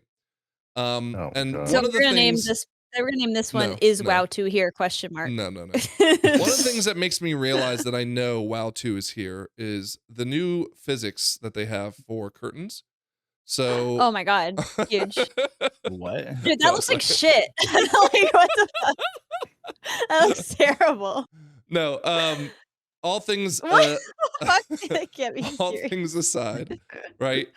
Blizzard has taken a sledgehammer to the add-ons. We've talked about this somewhat, but there's kind of more of it's coming to light now, and I wanted to take a chance to slow down and really talk about it, because I feel like a lot of people don't know what's happening. A lot of people are assuming it is a scorched earth when the truth is it's not necessarily that. And over the past week, the feedback Blizzard has been getting has kind of been telling them that maybe they've gone too far, and it does seem like they're considering dialing it back. But let's first frame up what they're trying to do. And the analogy I've heard a lot was they're trying to create this black box. Okay, the black box is going to have data inside it that no one is allowed to see as far as add-ons are concerned. Okay, it doesn't mean I don't believe that you won't be able to log, for example, through Warcraft logs your runs, but you won't be able to see these things in game, and you won't be able to see them in real time. Okay. And in doing so, when they announced this, at the time we recorded last week's episode, we didn't know what was happening with the add-on community. But since then, let me see. I think their post. Weak Auras announced that it's not going to develop an add-on for Midnight. Okay. They even did an interview with Max on his stream talking about like Blizzard effectively have destroyed the need for weak auras, or enough. They've destroyed it enough that the people who make weak auras feel there's no reason for them to continue to make it. They're really upset with Blizzard, weak auras is, because Blizzard, when they first announced this, which I think was like 6 months ago, that this was a while ago. I was surprised. Yeah, but they announced that they were going to do this, and it sounds to me like the add-on community was kind of in the dark of what Blizzard was really wanting to do. But the impression that I got, as well as what the add-on community got, was this is going to take, the example given was like by the end of the last Titan expansion, that's when the trigger will be pulled, right? And that things will be brought in first before they start shutting off other things. Okay. Was that the suspicion, or was that based on that what is they said? What they said in the video announcing their gameplay philosophy shift? This was something they said. They said, this isn't something we're going to implement right away. We still have to kind of see what our end of these are going to look like when we do it, and we also are going to communicate with add-on developers and let them know like kind of when this is coming. So they thought that it was nowhere near coming. So this definitely came as a shock to a lot of people. Well, and I think they even said this is like a progress that will take years, not months, right? Like yeah. But is it? We know that they're putting stuff away in the black box. I remember talking about that when they were doing personal auras, or what was that called? Personal. Something. Private auras. Private auras. We talked about that before, but like, have they said what's going to be in the black box and what's not? Like, is weak auras just being dramatic? Or are they trying to protest like Cali Discord, or what? Essentially, they're not going to be able to get any data on combat. So everything is going to be in the black box. Yeah. Okay, got it. Hold on, Lithium. They're just restricting access to the APIs that provide the data, right? And then for weak auras, if they can't get access to the data, they don't have anything. You don't have anything to track. You don't have anything to display. So there's no need for weak auras true, anymore. but yes, I get what your point is, right? So, well, it's not entirely true. They're not putting everything in there, but they're putting enough in there that the weak auras folks are like, hey, we're not going to put in the effort for what's the saying, Frank? Juice and the squeeze and all that stuff. You're absolutely right. Yeah. I think an example they gave was you can track if something's on or off cooldown, but you can't have it glow when it's like a proc or something. I don't Right. understand So that, hold really. on. Okay. So let's give it 2 examples that I think you would know, Scrap, right? So Oh, you built a weak you would aura know. that would tell you what stance you are in Yeah. in as a warrior, right? Yeah, it just put a graphic on my screen So for the 2 stances. before they made an adjustment, so just so you know, they made an adjustment last week, I think it was like Thursday or Friday, where they said, Mhm. oh, we may have gone too far when we said this, and didn't realize that out of combat, you should still be able to access the black box. So for example, Loot Council, as I joked earlier today, people use Loot Council, and I don't know if they use a weak aura, but like, this essentially needs access to the black box. But if you're not in a combat, or if you're not in a Mythic Plus timer, they said, you know what, you should be able to access the black box in moments like that. So they've like reversed course on that. Okay. The problem is I only need to know what stance I'm in when I'm in So, combat. there you go, right? Like, it doesn't matter Well, what good stance luck I'm to in. you. But I'm here's not in another combat. example. Here's another example of one you don't use while you're in combat. The portals that you can get the weak auras for to your dungeons for the season, right? That was a weak aura you could download, and you just click the icon, it would port you to. Those will still work. Those can still work within weak aura when Midnight launches. But the problem is, the people behind weak auras say, we don't want to put all the effort of taking out 80% of our work just to support the 20%, maybe not even 20, like let's call it 10% of things that would still need weak auras. That it just, again, juice isn't worth the squeeze. And so they're just saying we're out. And again, I think frustration is stemming a lot of it, right? Like, but then it's like, I feel like if I was weak auras and like, let's say I had all the power here, this isn't my job. I could just be like, I can walk out and quit, right? Basically, like, it's like, okay, your game's perfect. You don't need us. Good. Like, figure it out. And then everybody's gonna complain. Like, the thing that came to mind that I use as a weak aura that I use in and out of combat is, and I know a lot of people do this, is putting a graphic on your cursor. I just have a circle around mine, so I can always see where it is. I've seen people who do like a crosshair. I've seen people just like make it bigger. But it's like, that's just like an accessibility setting that should be in the game. So that you bring up the cursor, which is actually a good idea, a good thing, because they are changing the cursor in 12.0. And some people don't like it, right? It's just like a higher res, point click thing, whatever. Well, that needs to be customizable, So that's the thing, though. It will be customizable. So the black box, you can paint it whatever color you want it to be. You can put sparkles on it. You can make the box look any way you want. So good example of this is Cell, right? Cell is a healer add-on. Jack did a video of it. Let me see if I can. Yeah, so he says healer add-ons are dead.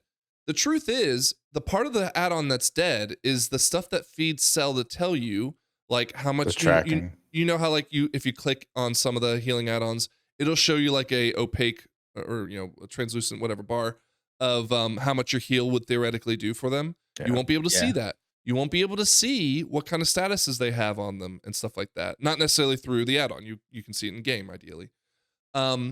And so the idea of being able to, and I don't know if this is true, I don't know if you'll be able to maybe still have the health bars and seeing their health. That is, health is allowed. So you can kind of redesign what your raid frames look like as an example. And I don't know if you'll be able to have access to click and cast through Cell as well. You just won't have the information coming back to you that tells you some really critical information. Okay. Yeah. So you can dress it up, but you can't necessarily get things from it. And I think a lot of healers are giving the feedback for the Blizzard raid frames, how they want whitelist, blacklist debuffs, and a lot of other features. And I'm going to be honest, they might do some of that, but I think the raid frames are one of the things that we're actually going to see not get a whole bunch of stuff put into it, because I feel like they don't actually want us to know all that stuff. And that's why I think if you're a healer, don't be surprised if the options we get are not up to what you're used to. People are so concerned because they're losing a certain amount of situational awareness because they're so reliant on the add-ons.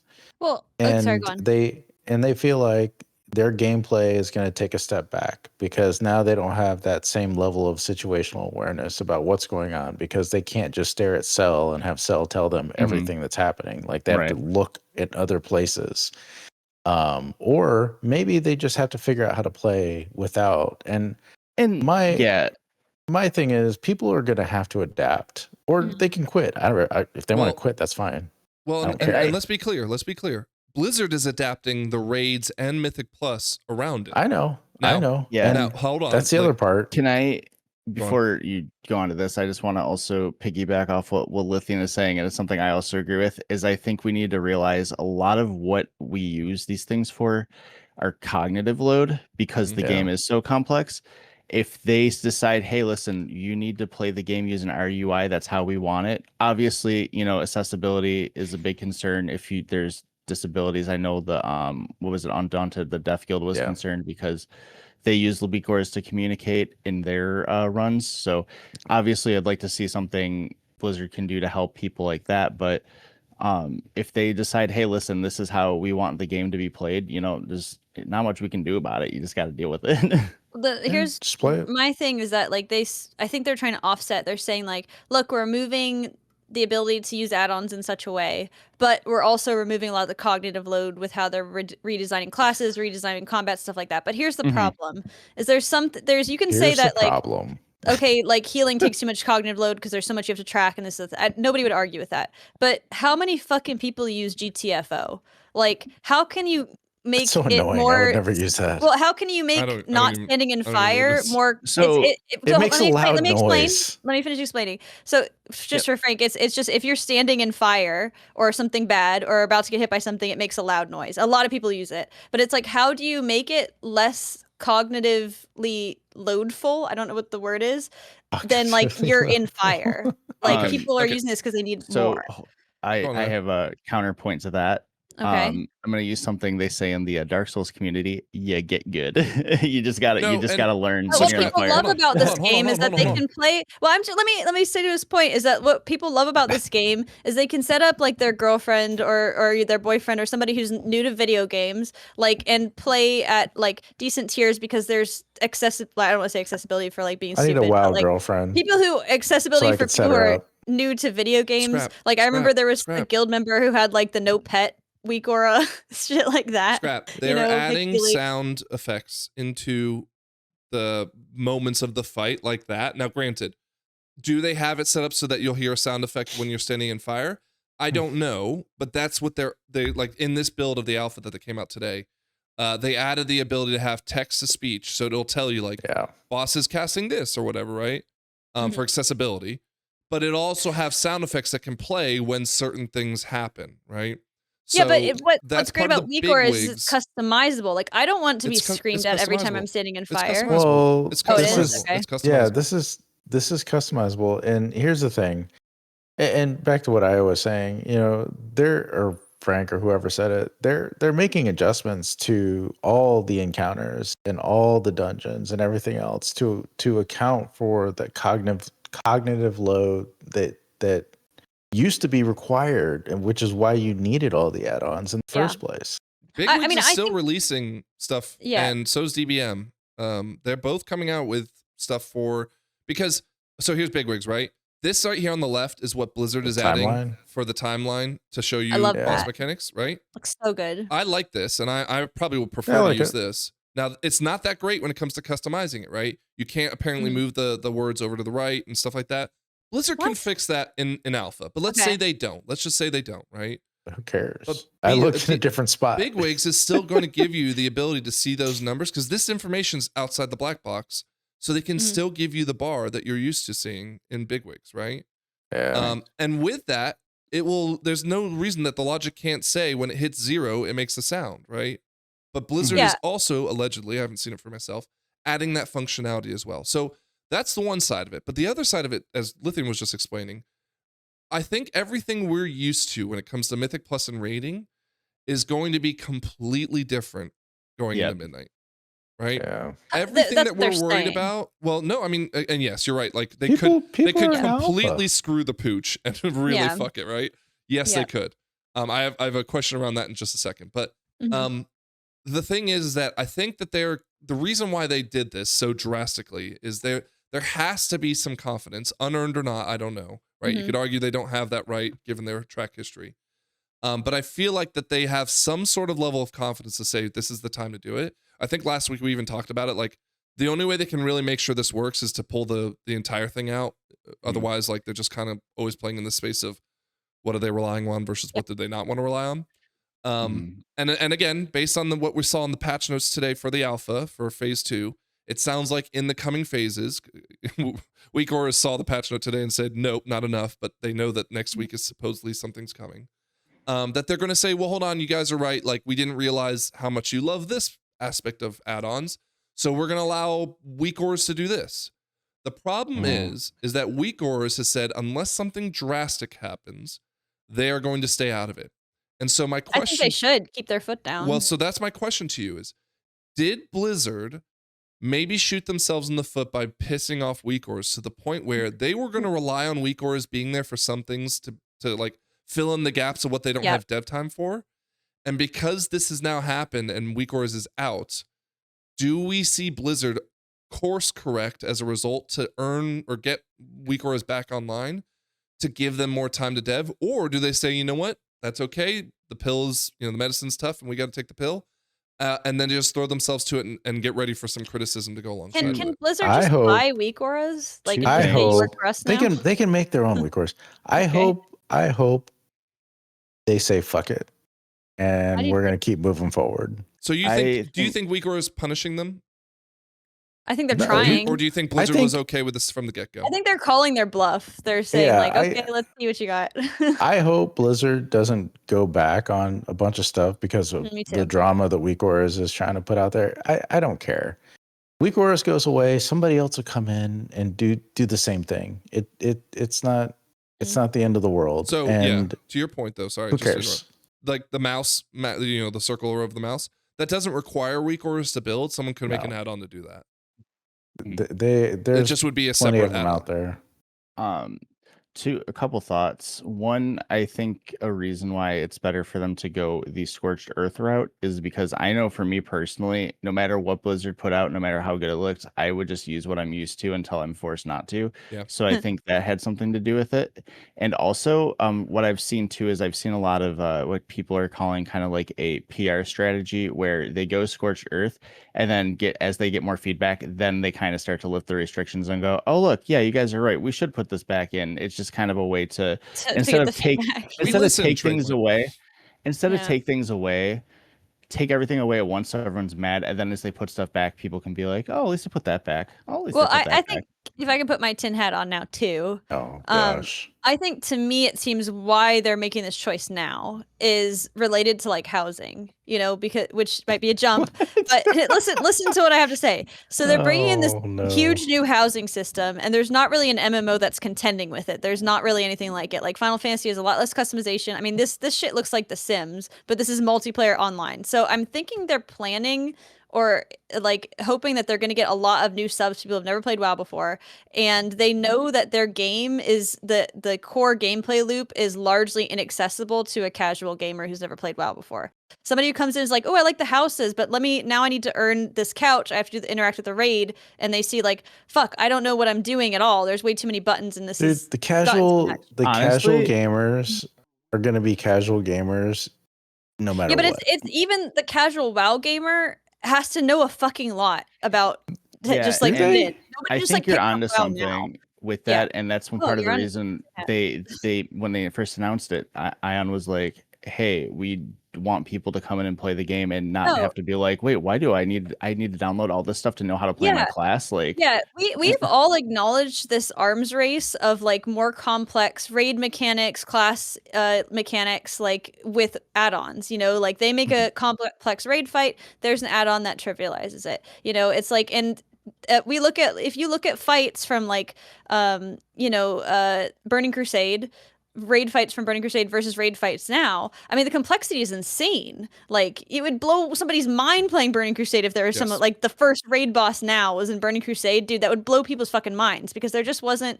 that years of like, it's the same reason why every time Classic comes out, they kill the raid in like 2 hours or exactly, because it's like, we've done every mechanic in the book where it's gotten too far out of control. There's add-ons that make everything so simple. So I think this is a super healthy choice for the game if it's implemented correctly. Like, I've always been like few add-ons as I need to play. I'm always frustrated by button bloat and like overly complex rotations that don't seem to interact in a meaningful way, or a fun way. Like, and like these raid fights that just seem like like bullet hell times a trillion to make it engaging, because there's not really an add-on that gets rid of bullet hell. So that's what all the raid fights end up resolving to, right? So look at this. Look at this video right now, right?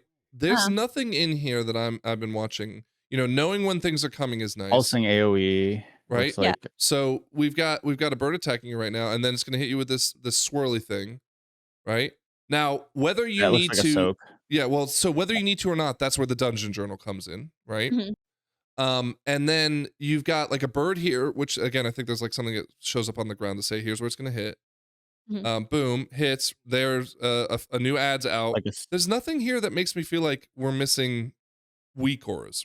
Okay. Probably dodge the balls. The weak aura side of the argument, I think, comes more for the class concern. Yeah. The class, I'm definitely concerned about the class, having seen and just glossed over the changes. Like, they're doing huge overhauls to just how classes play, how DPS plays, how healers play. I mean, I can't speak to the healer thing, but I've seen the healers like freaking the fuck out. Lithium touched on it last week, and so did IO. I think like my overall stance is like, dude, not having to need weak auras and have the knowledge set to like make weak auras, and like they changed something like, God, I need a weak aura for this. Oh, my class is really complex this season. I need a weak aura to track some bullshit hidden aura like they have to do every now and then. Like, if they're saying you're not gonna have to do that anymore, that's amazing for the game. The game's gonna tell me the information I need to know to play it. That's fucking insane. Like, that's good. But do I trust them to implement this all at once? Meanwhile, they're also doing housing, which is a huge thing. They got plenty of time. They have Housing's another team. Housing's like another company at this point. I know, but I'm just saying they're promising a lot. They're promising a lot, and I've learned to be wary of over-promising in every game, especially in a Blizzard promise game. a lot of things all the time. I feel too, especially, you know, they're promising a lot, and also they've never really developed the game with this philosophy, because I'm sure in the past they've just been like, we don't care if people use add-ons, whatever, we'll just do it how we do it. So it's going to be interesting to see when they're developing the game like this, how much care they put into it. So here's an example from the Deadly Boss Mods Blizzard version, right? So things you cannot do is send custom alerts to anyone but yourself, right? So whispers, you know, like, hey, I'm PIing you as an example. PIing you, yeah. Can't rename abilities or include the numbers that you would like to know. Cannot remove spells that you don't want to see. Now this one right here, I could see like that'd be a nice quality of life thing. Yeah. But it's not the end of the world, right? And then you can't currently do sound effects, but Blizzard said that you can. This was implemented this week apparently, so that is now in there. Again, there's some minor things that, like, you know, they talk about how you can't put it in horizontal mode. You can't put the right side of the icon. Why? Well, again, because Blizzard just hasn't gotten it done yet. And I would say that if this goes live now, and it's because I can't put the spell name to the right instead of the left, it's not the end of the world, right? Like, I'm not going to unsub because of that. For example, the other thing that makes me uncomfortable is I don't know how to phrase it exactly. Well, just like there's always been things like you can't customize and stuff like that, and they just leave it that way. Like, even with like the bartender like UI setup and stuff that they implemented, it's like, you know, I can't customize exactly. I can only have like 12 buttons per bar and all this shit, and I can't just do what I want to do. You'll still be able to do like Scrap. You'll still be able to do bartender. I was impressed that you can track debuffs. I don't know bartender that well, but if it's like just I don't use bartender. I use the WoW bartender, like the new one, but it's not as good as bartender was. I don't know, like when they did the UI overhaul at the beginning of the thing. So what I was trying to kind of get to, I didn't quite get it in the proper way, is why are they implementing this at the same time as they're redesigning the game?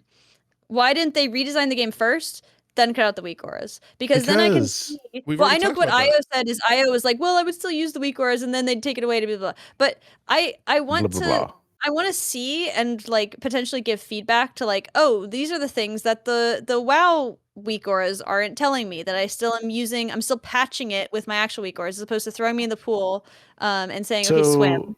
Here's the thing. When they went out there and they created the first iteration of their own add-ons, the cooldown manager, nobody used it because they still had access to weak orders. I know They I still haven't had used it at access. all. Yeah, they still have access to all the stuff they had access to before. Mhm. When they go through and do this rework to simplify everything, to make to make the need to track a bunch of stuff more minimal, right, compared to what it is today, this is probably the best time to go through and say, hey, we're also going to make those add-on changes so that you have to use the cooldown manager, but we're going to make the cooldown manager better, right? And they have a window of time to go out and elicit feedback and make the right changes to get to where they need to go. The timing is right. The changes they're making to the classes make it right, and then the changes they're making to the raid and the encounters, I'm assuming they're going to overhaul the Mythic Plus dungeons and everything else. Returning ones. Yeah, so I think what they're doing is good.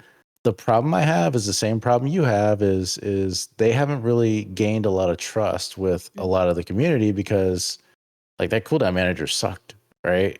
Well, they And just that's why I don't updated use it. It just got I know. Tuesday. They're going through, they're doing overhauls, they're trying to make it right, and hopefully they do, and hopefully it's decent. I'm gonna adapt to whatever's out there because I'm subbed for another year. So same. Well, so okay. Yeah. So first off, looking at this real quick, it doesn't look like you'll be able to make sound effects for things that are debuffed to you. It'll only That's fine. show debuffs that you're applying or like on target. Wait, what if I use like my cooldown? I can't put a sound effect. Yes, for that one you can. Okay, you can. No, it's like if you're standing in fire, can you make alert? No, you can't. Okay, yeah. Because otherwise it'd have to add every single possible fire for you to track, and that just is not worth it, right? But that isn't to say though that there couldn't be that maybe in the future, or that maybe their design philosophy is going to allow that. But I think okay, so the DBM version of it, the boss timer thing, that's not going to be too hard to get right. It's yes, there might be some nice quality of life things, but it could ship right now and we probably would survive. Where I think people are going to be the most upset is when it comes to the Blizzard plates, right? The name. Yeah, the plates are so bad. The Blizzard plates are so bad currently. Well, they're making them better, right? But I love the customizations I've put into Plater, and that's going to be challenging for me. The big example of this is Quasi's, where he will highlight a caster versus a non-caster, or someone that has a frontal versus non-frontal.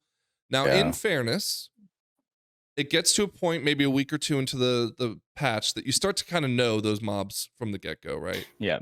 And you don't really need them anymore. However, I still could see a benefit to saying let's say I'm the average mole person who doesn't memorize my routes and all this stuff. Yeah, that's the person who doesn't the W tank. No, not even casual, right? Because you could argue we're casuals, but to a degree, right? No, the mole person's the person who's underground, who doesn't see what we see. Like they don't go to Wowhead, they don't whatever, right? But at the same time, I think that version 1.0, it's safe to say it'll be okay if we can't color coordinate it. I would like it, that's fine, but I don't think I'll die without it. And I won't unsub without it, kind of thing. And even this week, they did add a couple more things to these UI elements, so they're not done. Is this live right now, or is this an alpha? This is an I alpha. wouldn't fuck with this. This is impressed by how you could track you can see in that picture the stuff you could track on top. I was worried that people might not be able to track their dots and stuff, but they've made that pretty. You know what I really need on it though? Good. It has to have a timer so that you know if it's gonna run out or not. What I really need is it doesn't have it in that picture. No, what I really need. But here's what it'll look like. Okay, cool. That's all I need. What I really need is an auto marker. Oh yeah, that's one we talked about. Auto marker is a super important week right now. So I don't know if they said, but is that broken? Well, but here's the thing: is that we don't know if they said they're changing the philosophy of dungeons for kicks, and it won't be as big a deal to kick stuff. So it's we might not need an auto marker because there's only be one kick in a pack. No, and we all just kind of try to. Let's say there isn't. Let's just for the sake of argument say that, because the logic that escapes me on this argument in general of yes, they're going to make it easier, but that just means we're going to pull 16 pulls at once. We are. Are you kidding me? So we're still going to have the same 4 casters in there, right? Well, I mean, you pull 16 pulls at once, but what if all the mobs are casting something that isn't interruptible that does a lot of damage? I mean, you got to remember they're changing how healing is rolling out too. Yeah. What if they make it so that you can't pull more than 3 packs because the tank simply can't take it? It's not or like a there's not management enough thing, just kicks, like there's the not enough number whatever, right? That would make the MDI so much less entertaining if like you literally can't pull more than 3 packs just because they do so much damage. Well, that's the argument. That's the argument that some of them have right now is that's. Yeah. But like my problem with that is that, okay, all that means though is that instead of doing plus 20s, we're gonna do plus 30s because you can do, like everyone's still gonna be at that same ceiling. It just might shift what the number is, but whatever, it doesn't matter. The point is that like if it's a matter of auto marker isn't seeing the data in the box, right? It's just seeing that you targeted something. Technically, you're out of combat usually when the auto marker goes on. I mean, that might be obviously a limitation. And Mythic Plus, they might just like block all Mythic Plus out. But anyways, I don't see why that would be something that would be blocked out other than the fact that it's from a weak aura, not from its own add-on. Is that right, Lithian? Auto marker's a weak aura? Yeah. So I know you can mark stuff with macros. So I don't know if you can put specific mob names in the macro. No, but you could do focus target. Yeah, it might be a little convoluted, but like you could definitely do it in a more coordinated way if everyone just focuses what they're taking. And what would be the easiest way to fix this? I have a great creative idea. Instead, if they were like Runecaster, Runecaster that's triangle and Runecaster that's purple. What if they all had names? It was like Runecaster Ted and Runecaster Joe, and it's like, I got really Joe. Funny. Why? No, but why? No, this is the solve. This is the solve, Scrap. You have a macro. You have a macro that not only sets an item, a mob. So you just pick a mob, right? You hit your macro. It'll put a square above its head, and it will set your focus, so you know to interrupt it, and you're done. You just say, "I've got square," and your macro always sets square, and that's the end of it.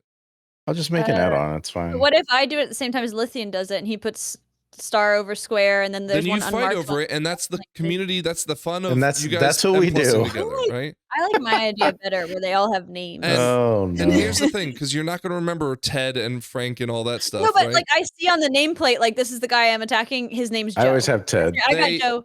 You get Ted. In that interview that they had about like designing it, right? They also said that they want to make sure that when there's a cast, right, that looks like it's going to kill you will look like it's going to kill you, right? So just like in our car, when that mob has the volley, the poison volley that we have to interrupt in all those big packs that we take in the middle of the dungeon, it starts glowing green.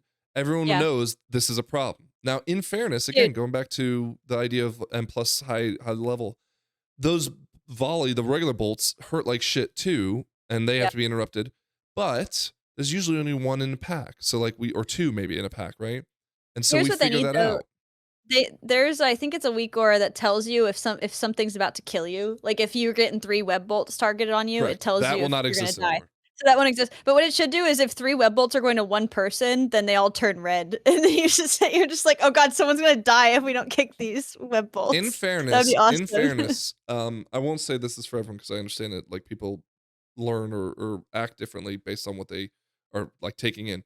But I don't usually, if the noises happen, so right now I have a weak aura that will like whoop whenever I'm like targeted by a spell. But the problem is that if I'm targeted by 1 spell or 5 spells, it can all like be it's irrelevant, right? I don't know that from just the whoop. What I'm paying attention to when I'm doing dungeons, not as a tank, is I'm seeing whether they have my blue name, Frankenberry, populate on their cast bar. Yeah, I'm also looking for Frankenberry, so I know not to kick it. I know. I died last night as a result of that. But anyways, the point being though is that like the only thing I'm going to be upset about, and again they can add this later. One season won't be the end of me, but like I do want it that if it targets the mage, it's the blue color nameplate, right? Oh yeah. Because then I know, like, without even having to read the letters, I just know. But by it being blue, it's on me. It'd even be better, Blizzard, if you're listening, that maybe the cast bar churns a certain color if you're targeted, right? Yeah. That way you know specifically, right? But it can then I'll highlight. Only pick stuff targeting me. They're taking some of the things that like Quasi did, which is like highlighting and making sure they call out that important spell that you need to kick, as an example. This is the one that scares me the most. Now, granted, in the alpha notes today, they said they also fixed some of the stacking of how bars stack on top Oh of yeah, each other. that's my main issue of why I need a custom one. I use Kui, which I don't have like customized hardly at all.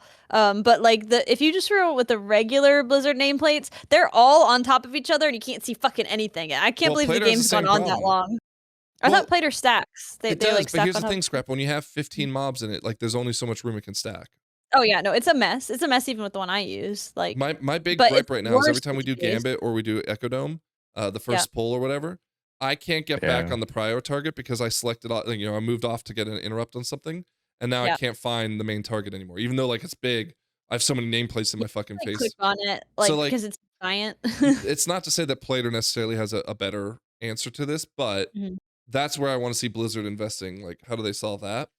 And then, you know, all the other things, again, I get it. Like, there are people who play at the super high level that, like, these things are going to be a big problem for them, but they're going to be a big problem for everyone, and it would only be better skill expression for the people who figure out how to deal with it. And on top of that, like, but here's the problem. You think that the fucking world was ending based on what Twitter was saying? How many people are saying they're unsubbing because of this add-on thing? But Frank, you can't take something away from somebody. Like that's what's hard is that like once people are used to getting something for free, you can't. Well, people will be mad if you take a candy from a baby. The baby's gonna cry. Well, like so it's a brave choice for sure. A convoluted analogy. It's like going to the movie theater. If you brought candy every single time, eventually they're going to be like, wait a minute, like you're not buying our candy. What the fuck? But they said outside, come to our game. We let people bring candy like for years and years and years. Like that's just and that's no, hold on. They're not advertising World of Warcraft: The War Within. We got add-ons.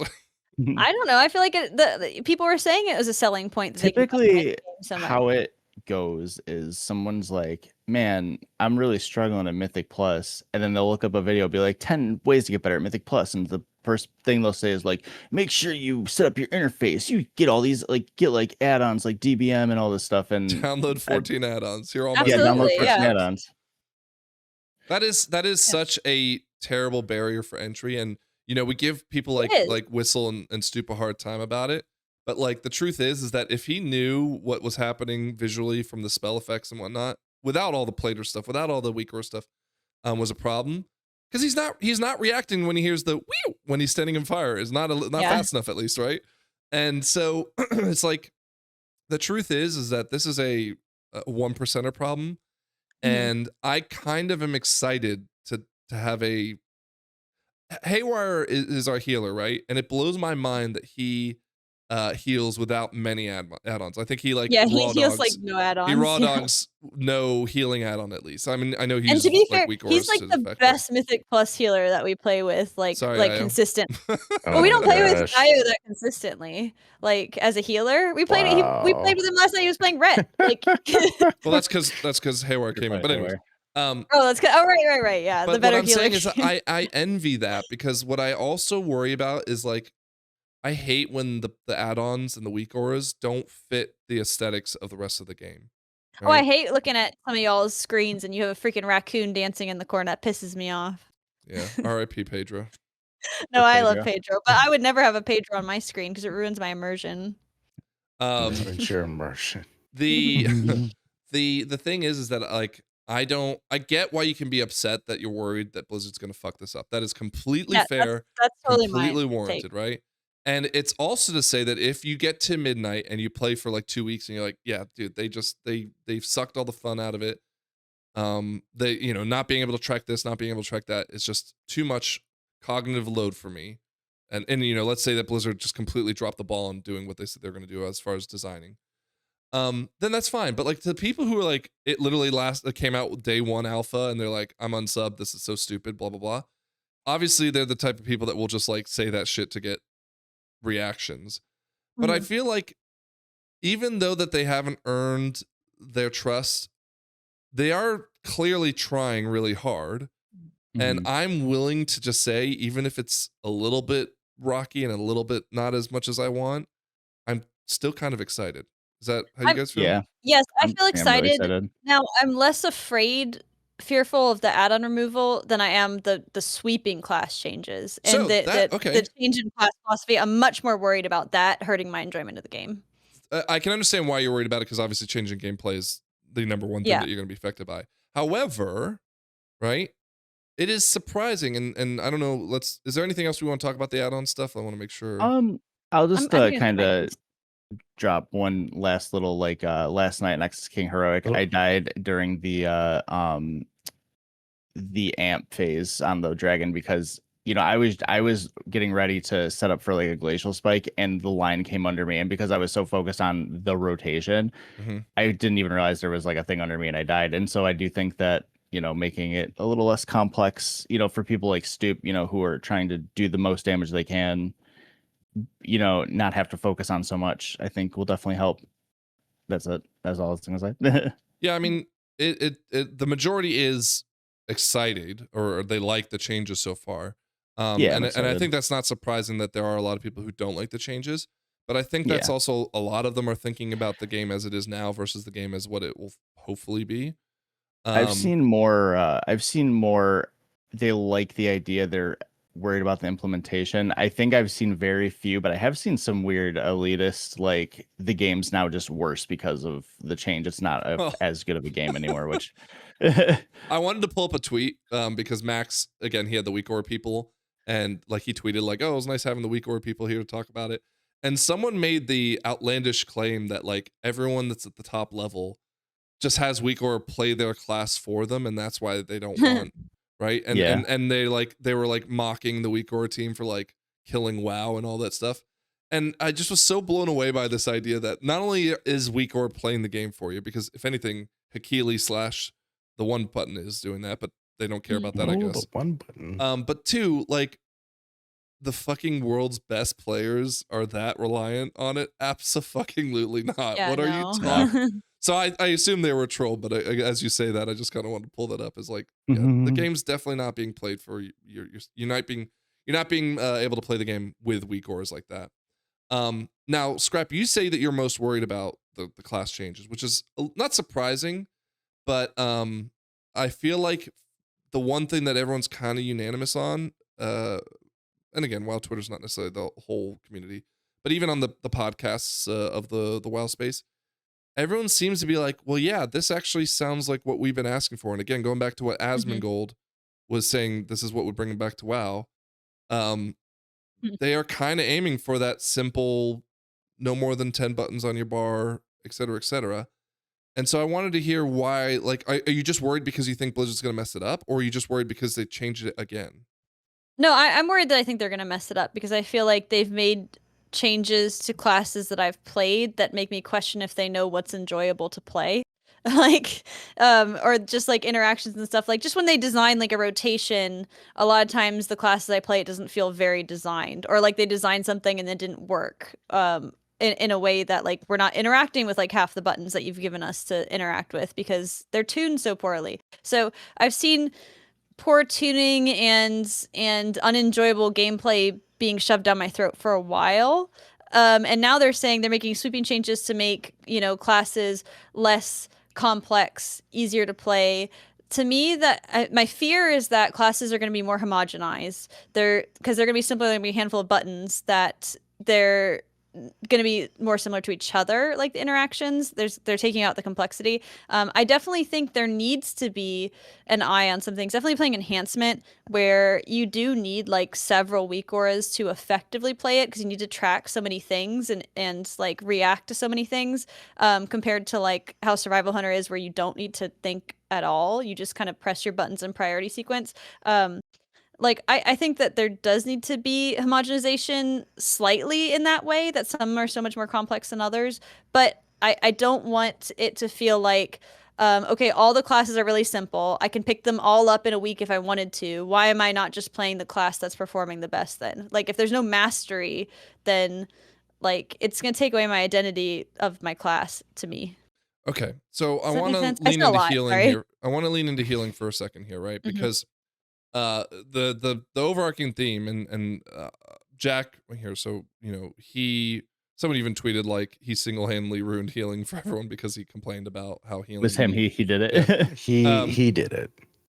But my understanding of the philosophy change, and IO, you jump in if you think I'm getting this wrong, is they don't want it to be predictive. Here comes the event, build everything up, and then blow the cooldowns. everything settles back down, and then it's just like you maybe sneak in some DPS or something, right? What they want to do is bring it back to a whack-a-mole philosophy. Is that fair? It for raid, I think that's the idea. I think in Mythic Plus, he just doesn't want people to get one shot, so he can push hierarchies. To which they will get one shot, right? Yeah. We're not that again. That's the discussion that I don't understand, because at the end of the day, everything will just keep scaling. Actually, but I feel like Jack is one of the people who understands that. So problem. I think the core idea of it is he wants it to be more based around their own personal throughput than it just being like somebody died because they didn't have a defensive for an ability or something. That's kind of the idea. Yeah. And again, they are defensive pruning, so that is going to be a part of. A lot of pruning. That's what makes me nervous. Pruning too much, Yeah, maybe. it's fine. Well, no, but scrap. It's okay, fine. so this is the conversation, right? We've had this conversation a lot with Phoenix as an example, where the idea is in the past couple seasons expansions, it's if you die and you didn't use your defensive, or if you didn't do things to make sure you didn't die, it was on your, the DPS's fault. Whereas going forward, it sounds like they really want to make it that if you die, it's because it's the healer's fault. That sounds like it'll be more. I mean, I blame the healer anyway. Yeah. Well, yeah. I feel like everybody's already blaming the healer. Let's give them a reason to. Well, that's the thing. Like, healers have collectively said, and again, I've been told this by Phoenix many a time, right? That it's not my job to keep you alive if it's not. Like, all I can do is either you use your defensive to not die to the one shot, right? Or if you're being targeted by something that is going to bring you from 100 to 0 in, let's say, 10 seconds or whatever, that you use a defensive that stops it from killing you at 0, and then I will just naturally, doing my normal rotation of things, you'll get healed sooner or later, kind of thing, right? Now, that's a gross overestimation of his argument, but that's effectively how I read it, right? Fair representation. Whereas now it's going to be like, no, we don't want you worrying about hitting in defensives anymore, Scrap. You have a job to do as DPS, right? You'll have one or two, whether they're designing that philosophy to be, this is oh shit, I made a mistake, or maybe it is like it's for those maybe once in a while things where we do have a big hit coming out. I don't know. I don't see the former happening, but whatever. The idea is that the healer's supposed to be healing, right? And are people not playing healers because it's boring or because it's challenging and too much pressure? Because I feel like it's the latter and not the former. And this feels like a solve for the former.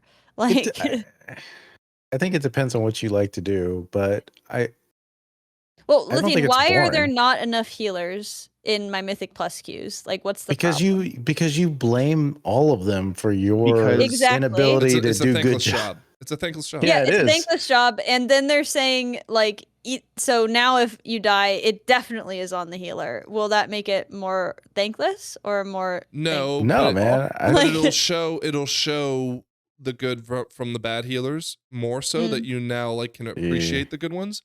And that's fair. A lot of the argument, and this was something that Mosty was saying in our Discord the other day, was that healing is boring until it is not. And what do you mean? Like, what I interpret that is like, until you're really challenged, and as you said, like maybe it's too challenging depending on the level, it's otherwise very boring, because you're like, here it comes. And Io, you know this better than us. Like, here comes that big moment. Let me boop, boop, boop.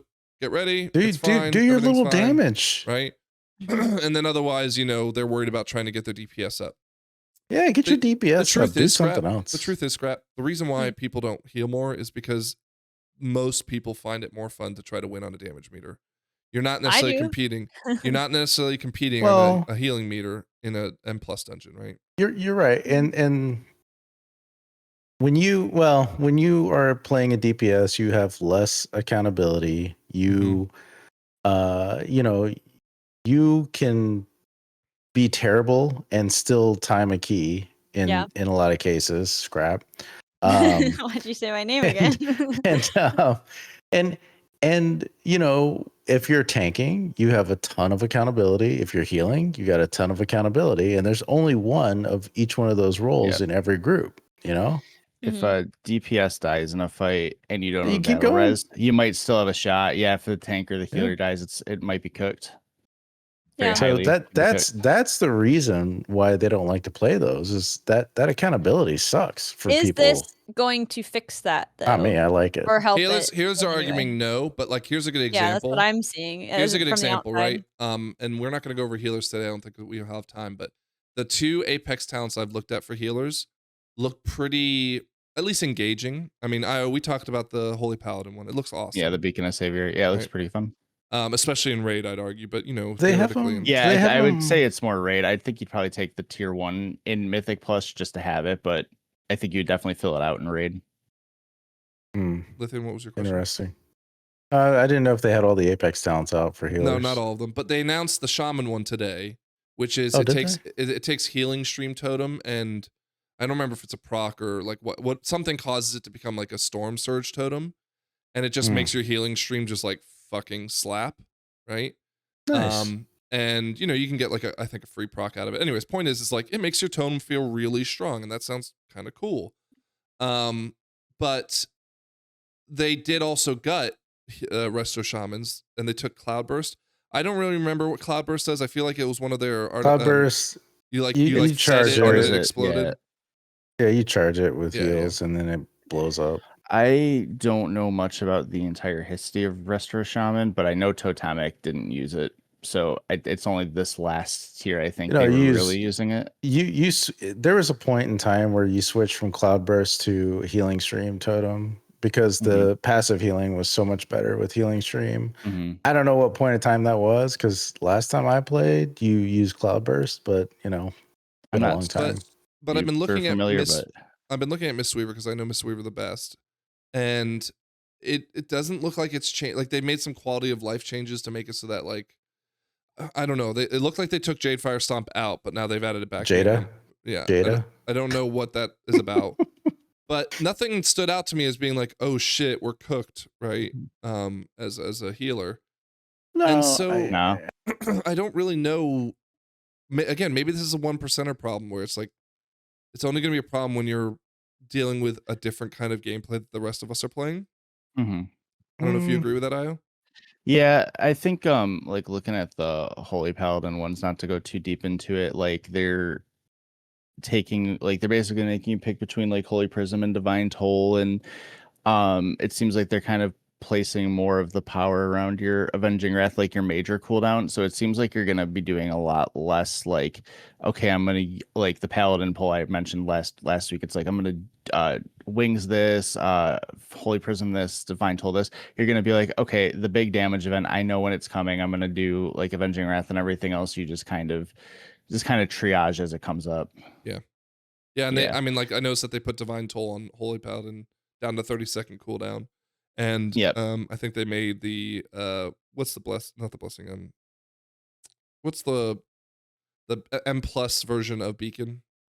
Right, Beacon of Virtue. Beacon of Virtue. Yeah, like they made that 8 seconds instead of 6. So like they're making good changes, I think, to support this idea that like you're gonna have the tools that you need to keep the group up in constant whack-a-mole fashion. Yeah, I think you're right when you say I think just people preparing for the same version of the game, not taking into account it's not going to be that in theory. I mean, we'll see, obviously, but going back to include Scrap in a conversation because I feel like she's been quiet for the longest. My eyes are glazing over. I don't care about healing at all. So what? Going back to the wheel, right?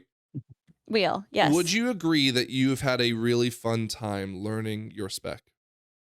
I have, and you know what I have to say about that? It's a very complex spec. Once you get all the nuances, the way it actually plays is not complicated, but you do have to keep track of a lot of things and decision make based on a lot of things at once and quickly, which I enjoy. And it took me a long time to kind of perfect. Yeah, I don't know. Do you have a follow-up question? Because I keep talking about why I'm worried. Because like the thing is that I don't even fully understand. Sorry, I'm trying to look up this video real quick. I don't even understand what the Tempest problem of like saving your Tempest for a certain point. You know what I'm talking about? So when you cast Tempest, it does a good amount of damage, but it also gives you a wolf, like from like the middle of the tree, there's like wolves, right? And when you have these wolves, each wolf makes you do more damage, and it only lasts a certain amount of time. So when you have Ascendance, you're able to cycle Tempests faster because you're building and spending with the same GCD. So if you already have one one ready to go and another one coming up, you're starting it effectively with 2 wolves, and then all your damage will be higher. See the wolf he's got over there? So he came in with 1 wolf, right? So well, they changed wolves entirely in enhancement. Yeah, no, they took this whole mechanic out completely when I was looking at it, because it's so convoluted and not what's the word? Not intuitive. Yeah. Completely unintuitive. The whole Tempest thing is completely unintuitive. Like on face value, it's like, oh, you spend 4 times, 10 Maelstrom stacks, you get a really exciting lightning bolt that hits everybody, and it's awesome. But there's so many non-intuitive factors to it that like you have to play into to even begin to be competitive. That is overly inflated. So yeah, you definitely have to having a Tempest ready to go when you and having another one on its way when you start Ascendance, and not having that is like a massive difference in DPS. It's like the difference between like 15 million on a pull and 30 million on a pull. So like insane. And there's no way to like smuggle in Tempest stacks into a key. So you normally, that first Ascendance that you do with Hero at a lot of the beginnings of these dungeons is just like kind of sad, because you have to manually build Tempest from scratch. But that's my point. So that's the point. Here's word up. Sorry. Here's word up. Playing I like enhancement. that graphic on the ground. Is that for Crash Lightning? Yeah, Crash Lightning's now one of your biggest. That's one of your biggest spells now. I like it a lot. That looks good. Not only they're adding visual elements to it, saying, "Look, Crash Lightning's important. We're gonna make it feel important," right? Yeah. But it's so much easier. Like I've been listening a lot to what he has to say about enhancement, because again, I think I'm gonna play it in midnight. But that like all those problems are no longer an issue. So why are you so anxious about the redesigns? Because so here's the thing. I like mastering a class like to near perfection. I don't get it all the way to perfection, I don't care that much. But I like to come in on my survival hunter that nobody plays because it's tuned so poorly, and do better than people who are in Flavor of the Month specs Lithian, just because I've mastered it and he doesn't know what he's doing. To be fair, they got a 3% nerf. You might not have beat him if he didn't get that nerf. I don't know if 500 million is 3%, but we'll have to crunch the numbers. Cool oh gosh. No, it looks good, but that's my fear, is that no longer will I have that leg up from mastery. Then it's gonna rely more heavily on tuning, where it's like, okay, so if me and Lithian are both playing like Duplo specs, then like I can't like I'm gonna be as good as him. But let's take no matter the like I inverse can't be of that better argument. than him. Let's take the inverse of that argument. Now, when you have an arcane mage come into your group, the arcane mage is going to be close to what you would expect it to be, as opposed to one's doing 10 million overall, one's doing 3 million overall. You've spent so much of your life playing Arcane Mage, and now somebody who just picked it up is going to be as good as you if they've taken out all the cognitive load. Why do I care? They're not going to be as good as me. They're not going to be as good, right? They're going to be good. Well, they're not. It's just not going to be a fucking mountain difference now, right? And that's okay. Why do I but care if I'm working at this for like 100 hours a season, maybe, I don't know if that's generous or I'm coping, like if it's actually way more than that, but like that I should be able to, like, I want to be building a skill, right? I want to be good in pushing this high content because I've mastered this class and this skill, right? And I don't want the classes to feel samey. I don't want them to feel overly simplified. I think enhancement right now in its current state is so bloated with horse shit. Like that Tempest thing is so with unintuitive horse shit. So keep it the same. I want more. No, I'm not saying keep it the same. I'm just saying I don't think they understand what makes a class, like what cognitive load is and stuff. Like, the cognitive load thing, like that even came into my vernacular because there was a survival thing that was like, oh, we're minimizing Mongoose Bite because it was too much cognitive load. It's like one of the fucking simplest mechanics in the game, and people, for some reason, they thought it was too much cognitive load. But okay, hold on. Don't. I feel like they don't understand. No, that's what not, makes a class fun. When and what they makes say it cognitive load, they're not necessarily saying that because a button's easy to push and you just push it whenever. What they're trying to do is they're trying to fold things in. Right? That's okay. I've been a huge supporter of taking down button bloat. I have I think a reasonable wariness about them doing so many sweeping changes across so many classes, especially as someone who plays classes that are often left behind. That there's going to be things that are not going to be working. Like they're just not, when tuning is poor with them. Like for example, survival, when they did the first War Within rework, which was a rework, by the way, that the tuning on several abilities they left on our bars was so poor that Killshot has not been used, even though it's still on our bar for 3 seasons.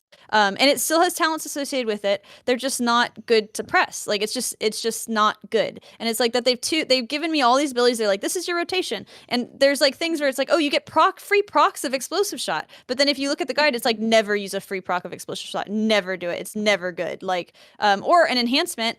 Every now and then you get a free. You don't have to spend any Maelstrom weapons on Lightning Bolt, but you can still cast it for free.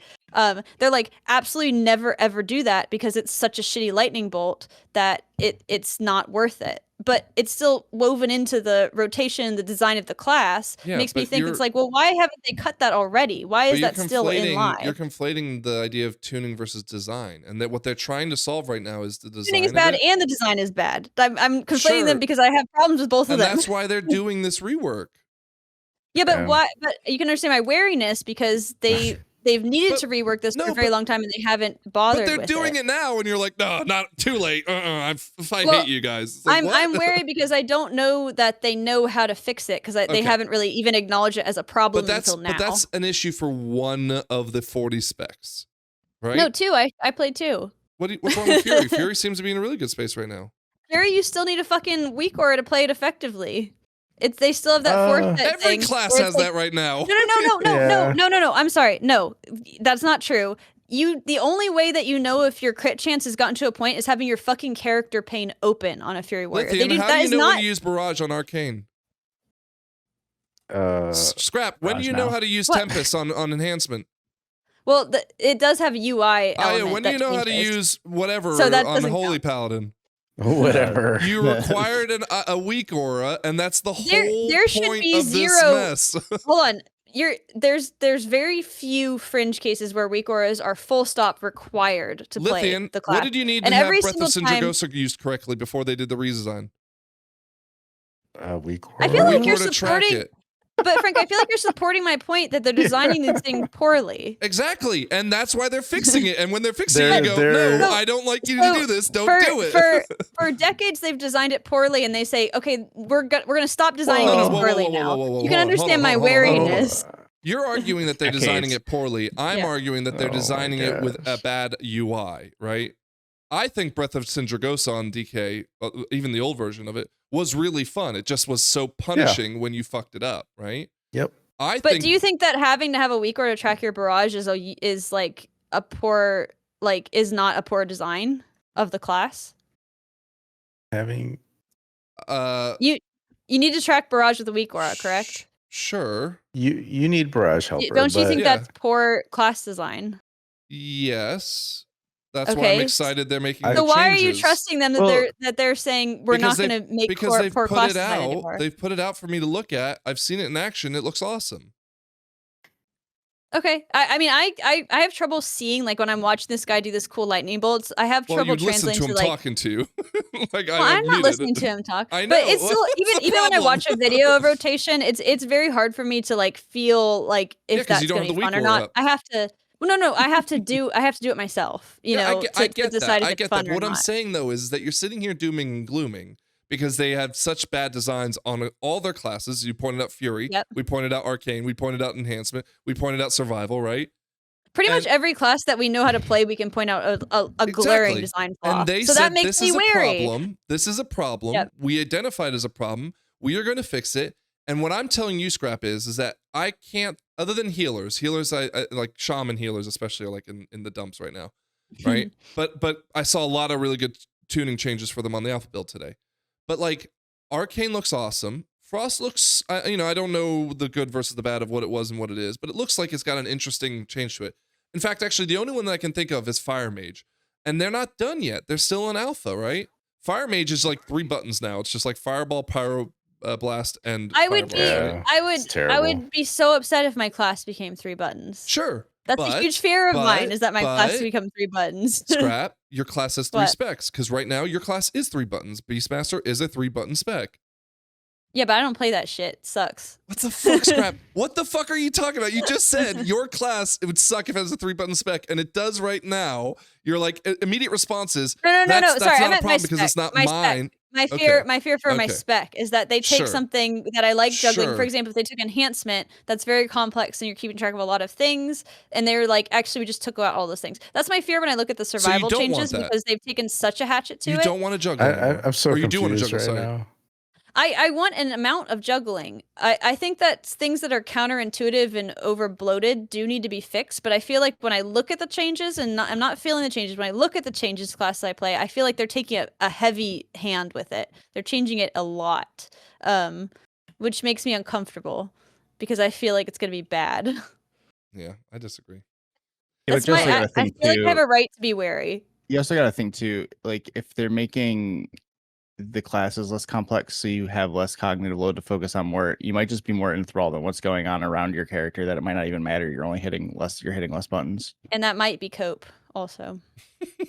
They say, oh, there might be a lot of cool stuff happening around that makes it so that I don't need to look at my buttons. I don't know. It's like, okay. I'm looking. Oh, I've listened to Word Up, and I'm looking at this gameplay. It looks awesome. It looks thematic. It looks very clear what's going on. Andrew looks pretty good too. Yeah, right.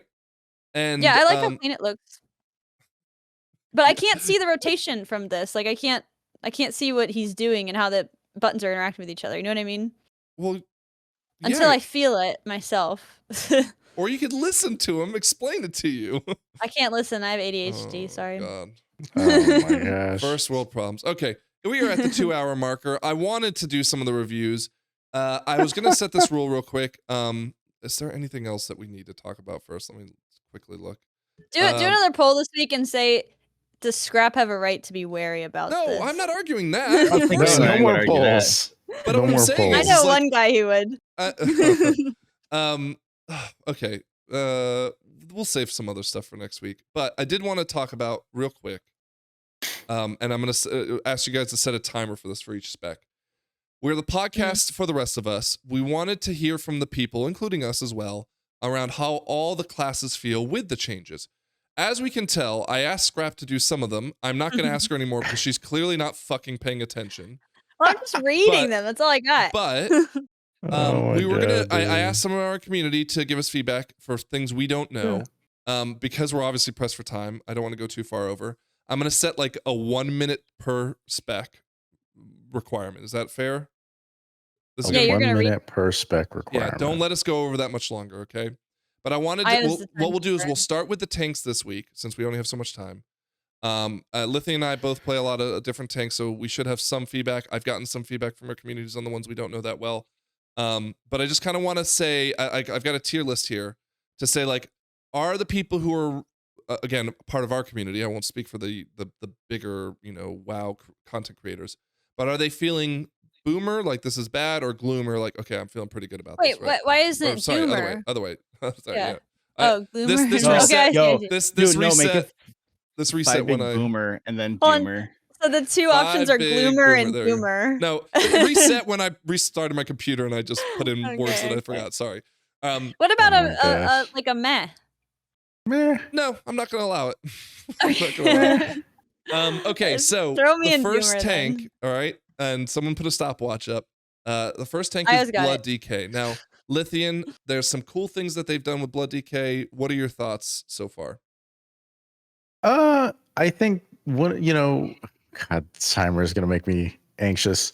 Sticking away. They're trying to make Blood DK more tanky so they don't get one shot more as often, which means that they're going to reduce the amount of healing you get from Death Strike, but at the same time give you more armor and more ability to withstand those one shots. So I think that's good.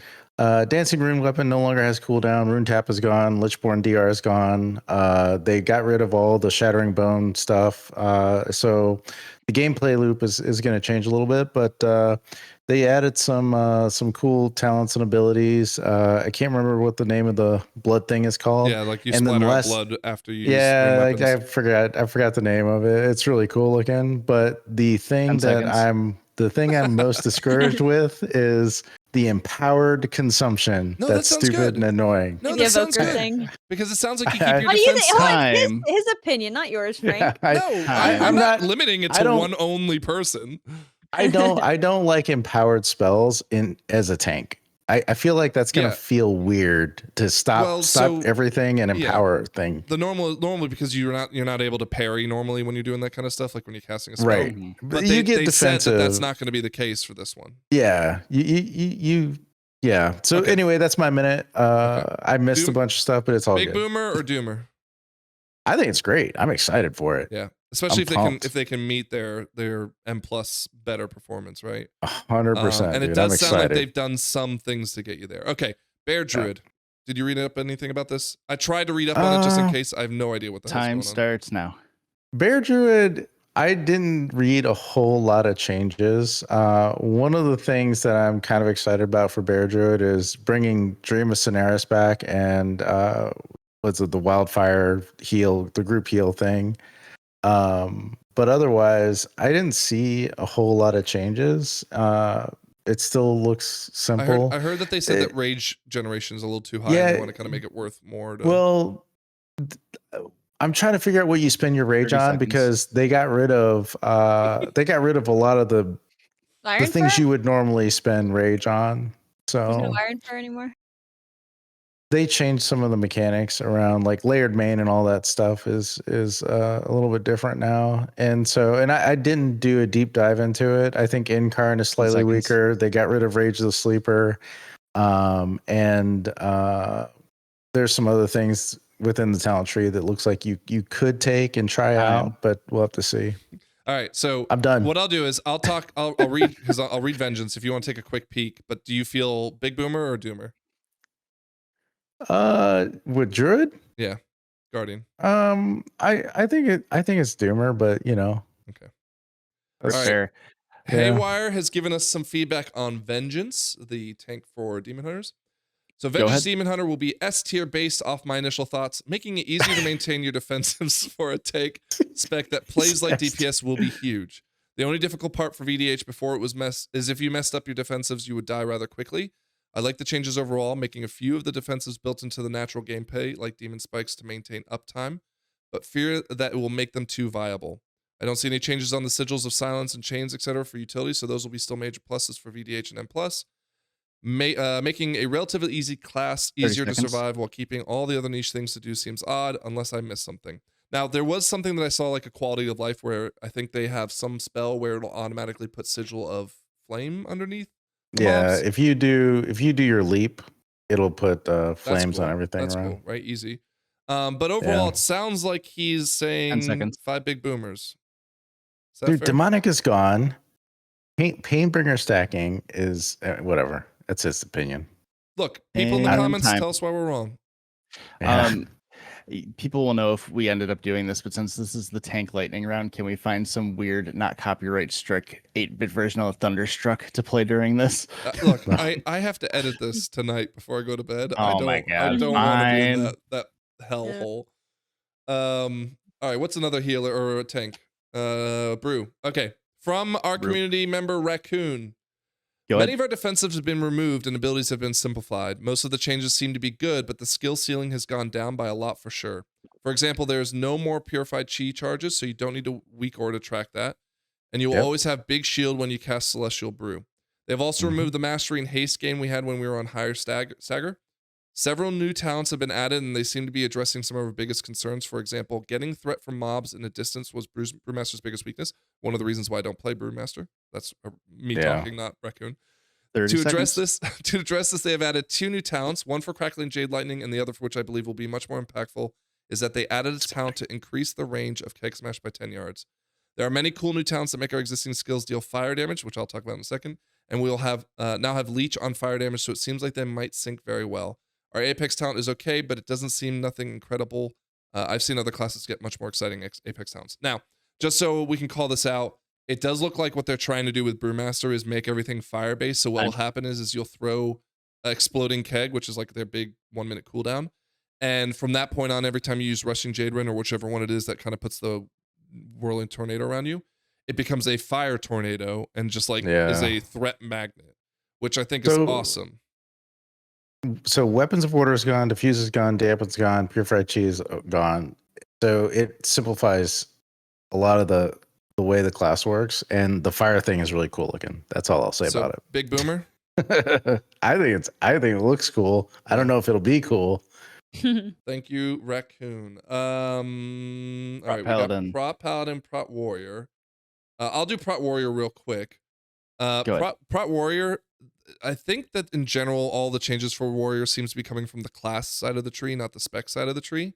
But there is one really cool thing that I think that all Warriors will get next season, but especially for Prot, is this new spear that you throw at the ground. So think of like the spear that you would get from being Bastion in Carrion Spear. Yeah, Carrion Spear, yeah. What happens is it's like a 20 yard reticle that you can use on the ground, and it'll pull everything within 4 yard radius, 8 yard diameter. Oh, dude, that's Warriors getting that? Yeah, so it's like a sigil that the demon hunters get, but you throw it down, on the ground. Everything comes flying into the spear and they're pinned down, right? That's awesome. So like, even if everything else is the same, which it sounds like, because they got some reworks this past season or whatever patch, it does sound like they're getting something huge when it comes to utility, and they're also apparently getting some things to buff like rallying cry and stuff like that. But again, I think Prot in general, that thematic move of having that spear is a huge deal, and I'm willing to put them into Big Boomer as a result. Yeah. Anything? Wait. Everything. You know Prot better than I do, so. Well, the changes they made with Prot, I'm concerned. Like anger management doesn't CDR shield wall, and I think Last Stand is going to have some issues. Fueled by Violence has been neutered. I think they're going to have some challenges. I don't think Prot Warrior is going to be amazing, but that's just my opinion. Yeah, but it's going to have a cool spear. Did you hear that, Lithian? Yeah, I did hear about the spear. Oh, okay, so it's going to be a boomer, right? So, maybe so. Maybe so. I mean, look, Warriors have always complained about utility to a degree, and now they've got something that puts them on level VDH. Like, that's kind of a big deal. Frank, where are you going? Yeah. I'm trying to find Warrior. Well, stop. We don't have to talk about him more. Look, I mean, look, I'm trying to give Warriors something, because no one likes Warriors, right? David, you said don't play this spec, it'll be bad. Last, Prot Paladin. Okay, so they're taking our mastery, and what was where if you stood in Consecrate, you got like X amount of damage reduction. They're trying to say, well, they don't want us to rely on standing on Consecrate that much, right? So instead, what they're doing is they're taking our spell block that was a big part of our theme of how we might be a strong tank, and putting that into our mastery, and making Consecrate a flat 5% damage reduction. So it won't be the end of the world if we don't stand in our Consecrate. That may be an issue because it does sound like the spell block part of it is going to be a little more RNG. And as we've seen when I've tanked some dungeons where, I mean, hell, even in Raid Demencius, right? I'll be getting hit for 10% of my health, and then out of nowhere, I'll get hit for like 80%, and I don't know why.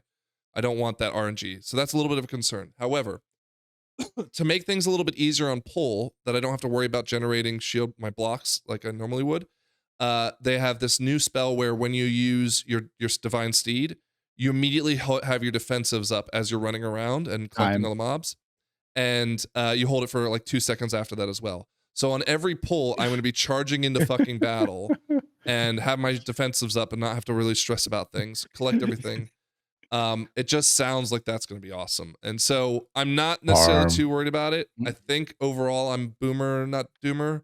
But we gotta wait and see. Yeah, third one that's You're coping, man. Yeah. You're coping hard. They're packing up the lightning machine. Is Frank still going? They're just like, all right, we're out. Yeah, play him out, guys. Play him out. It's going to be so bad. Prot Paladin's going to be so bad. Dude. Hold on. Why do you say that? Why so bad? It's going to be. They're going to be so. They're going to be so flimsy, and they're going to be so garbage. What? That's my opinion. We got our I think we got our Apex talent today where like we have every time we get some proc from Judgment and we use Avenger's Shield, we like lightning someone and tether them to us. Oh my god. And then we just keep splashing damage on them. So that sounds ish cool, right? Wait, is that like the paladin the hero talent, like where you get the beams on people? Yeah, it's kind of sounded like that, but it's more I hope it looks better. I'll put it that way. That could be a reason why I start dooming. But all right, so we did the tanks, right? We didn't miss any tank. There's no other I tank. don't know. Nope. There's 6, right? Scrap has had to again be the most quiet on this episode than ever before. We talked healing and tanking. She's out. Alien tanking Okay, so boring. To me. we're late. It's over 2 hours by a mile, so let's just leave it at that. Next week we will maybe visit some of the DPS, or all the healers. I don't know. We'll get to that. Again, I appreciate Raccoon and Haywire for their feedback. We'll have others from our community. If you want to give us feedback for when we review this other classes, don't be afraid to tell us in the comments. Any last words? MDI, Scrap, Lithian, how was MDI for you this go around? Oh yeah, we kind of ran out of time again. I had fun.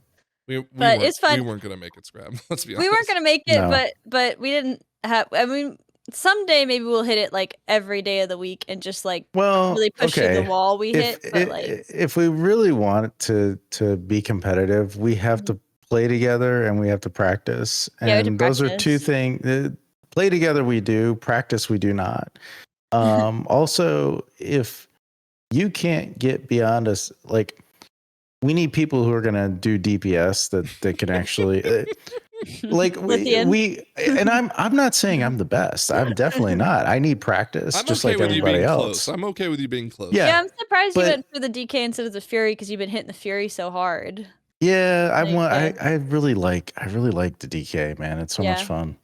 But either way, like, you know, we got to keep it tight and we just got to really put some effort into it if we want to. But we also have to clear our real lives for a minute. And that's hard. I also just enjoy getting the best gear, or sorry, not getting it, having it on and like doing the dungeons and getting to see how my class could actually perform if I put. You should try PTR. I hear PTR allows you to do stuff like that. I don't want to. I liked that we did it all together. It was fun, and we can do PTR together. We can do PTR together. In fact, while we're on the subject, I want to do. People have been asking me to make Keystone Kindergarten for the new dungeons. So when we're beta doing comes out, I really want to do that, and I know that Io will be beta. there. I know Lithian will be there for me, right? But Scrap, you could be there. You could be there for us. You could try out all the new classes because you're gonna hate the ones you normally play. You can get the gear. You could try the new classes. Try the new tier set. I probably actually might do PTR to see what class I want to start on in the new Midnight. But I don't like being spoiled on story content for the PTR because when the expansion you don't have hits, to do the story content. I get excited. Like. Yeah, but we don't do the story content. We just jump into dungeons, record some stuff, and try some stuff out. Yeah, that spoiler stuff is very sacred to me with the new expansion. Don't do the story stuff. Anyway, we're over time. You're gonna hate the story stuff anyways. Well, I like hating on it, and I don't want to be pre-hate on it. We got a whole. This should be the first expansion where they actually have the vision of the saga in their mind. So yeah, I thought this was supposed to be the first one where they have the vision. No, the argument was that they had to make some changes based on the fact that pivots that they, because this was developed like 4 years ago. Was this not World Soul 1? It was, but they had a World Soul like they had a expansion, right? And then they said, oh shit, we're making a saga, and then they made the changes to it on patch 2 and 3, arguably, right?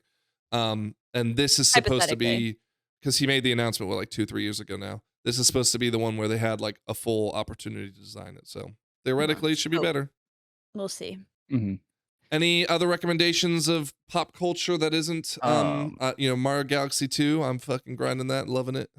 No recommendations of pop culture, but cool to see people voting in the poll. Like, comment, subscribe, check out the websites, the MDL websites, and the around. Do we have around the Mage Table website now for the podcast stuff? Yeah, check all that stuff out. Also check out our stream. We will have our traders raid soon. We'll and also if you're in general looking for a community to raid with, we are going to rebuild our raiding community soon. You can find all that on the website. To lay your hat. If you need a house in a community, we're gonna be like planning out the plots, and it's about to be fucking Hunger Games in here. How the plots are gonna be decided. We've already started looking at all the plots and deciding. A lot of people are already dead set on what plot they want. I know Rico, he has the ugliest plot on the whole thing, but he wants it that or he could have it. No, it's 21. Yeah, it's that one. I'm in 28, man. Honestly, I saw the tour. Oh wait, no, it's not that one, but there's like a little. That's mine. 40. Wait, who's gonna live in 25 then? Because I'm in 12. I mean, I might not get. I know that Shawnee wanted beach too, so if he wants 40, he can have it. But I'll live on any of those on that little island. That's the one I want, or on the coast. Honestly, that whole left side of the map. I really like all the beach properties. The other one up by the waterfall, I think it's 31. Go to the top right of the waterfall. The top right of the map there. All the way, all the way, all the way, all the way. Yeah, that's the one. No, the one to the left of it. The one left. No, left. I'm just trying to. That one, 31. That is the cream of the crop. That is the one I saw the flyover. If you turn it around, you see the view of everything. That one's pretty good. But if you see that waterfall one, plot 31, from the other side, you see the whole city laid out before you. That's one's going to be You're right above the town square. You're right above the town square. Yeah, you are. The view looks amazing. Oh, Scrap, just let me know where I'm going to live. You're going to be 28. Click on 28 again. If I get 40, you're going to be 28. That one's mine. That's a beach house. That's the one I want. Unless somebody else wants it, then I'll have a different one. Yeah, there's like a little dock in the middle, or like a little boardwalk in the middle. There's all these little fishing docks. Can we talk about housing? Next week, we'll talk about housing. Next week. I want to do a top 5 plots. These are the ones that you want to look out for. Like, I'm going to do like a we clearly have enough to talk about for an episode next week, so you'll get another episode next week. Can you believe it? Holy moly. Until then, we again appreciate you all. We hope you guys enjoyed this episode as long as it is. And we will see you for episode 60 next week. Take care, everyone. See you. Bye.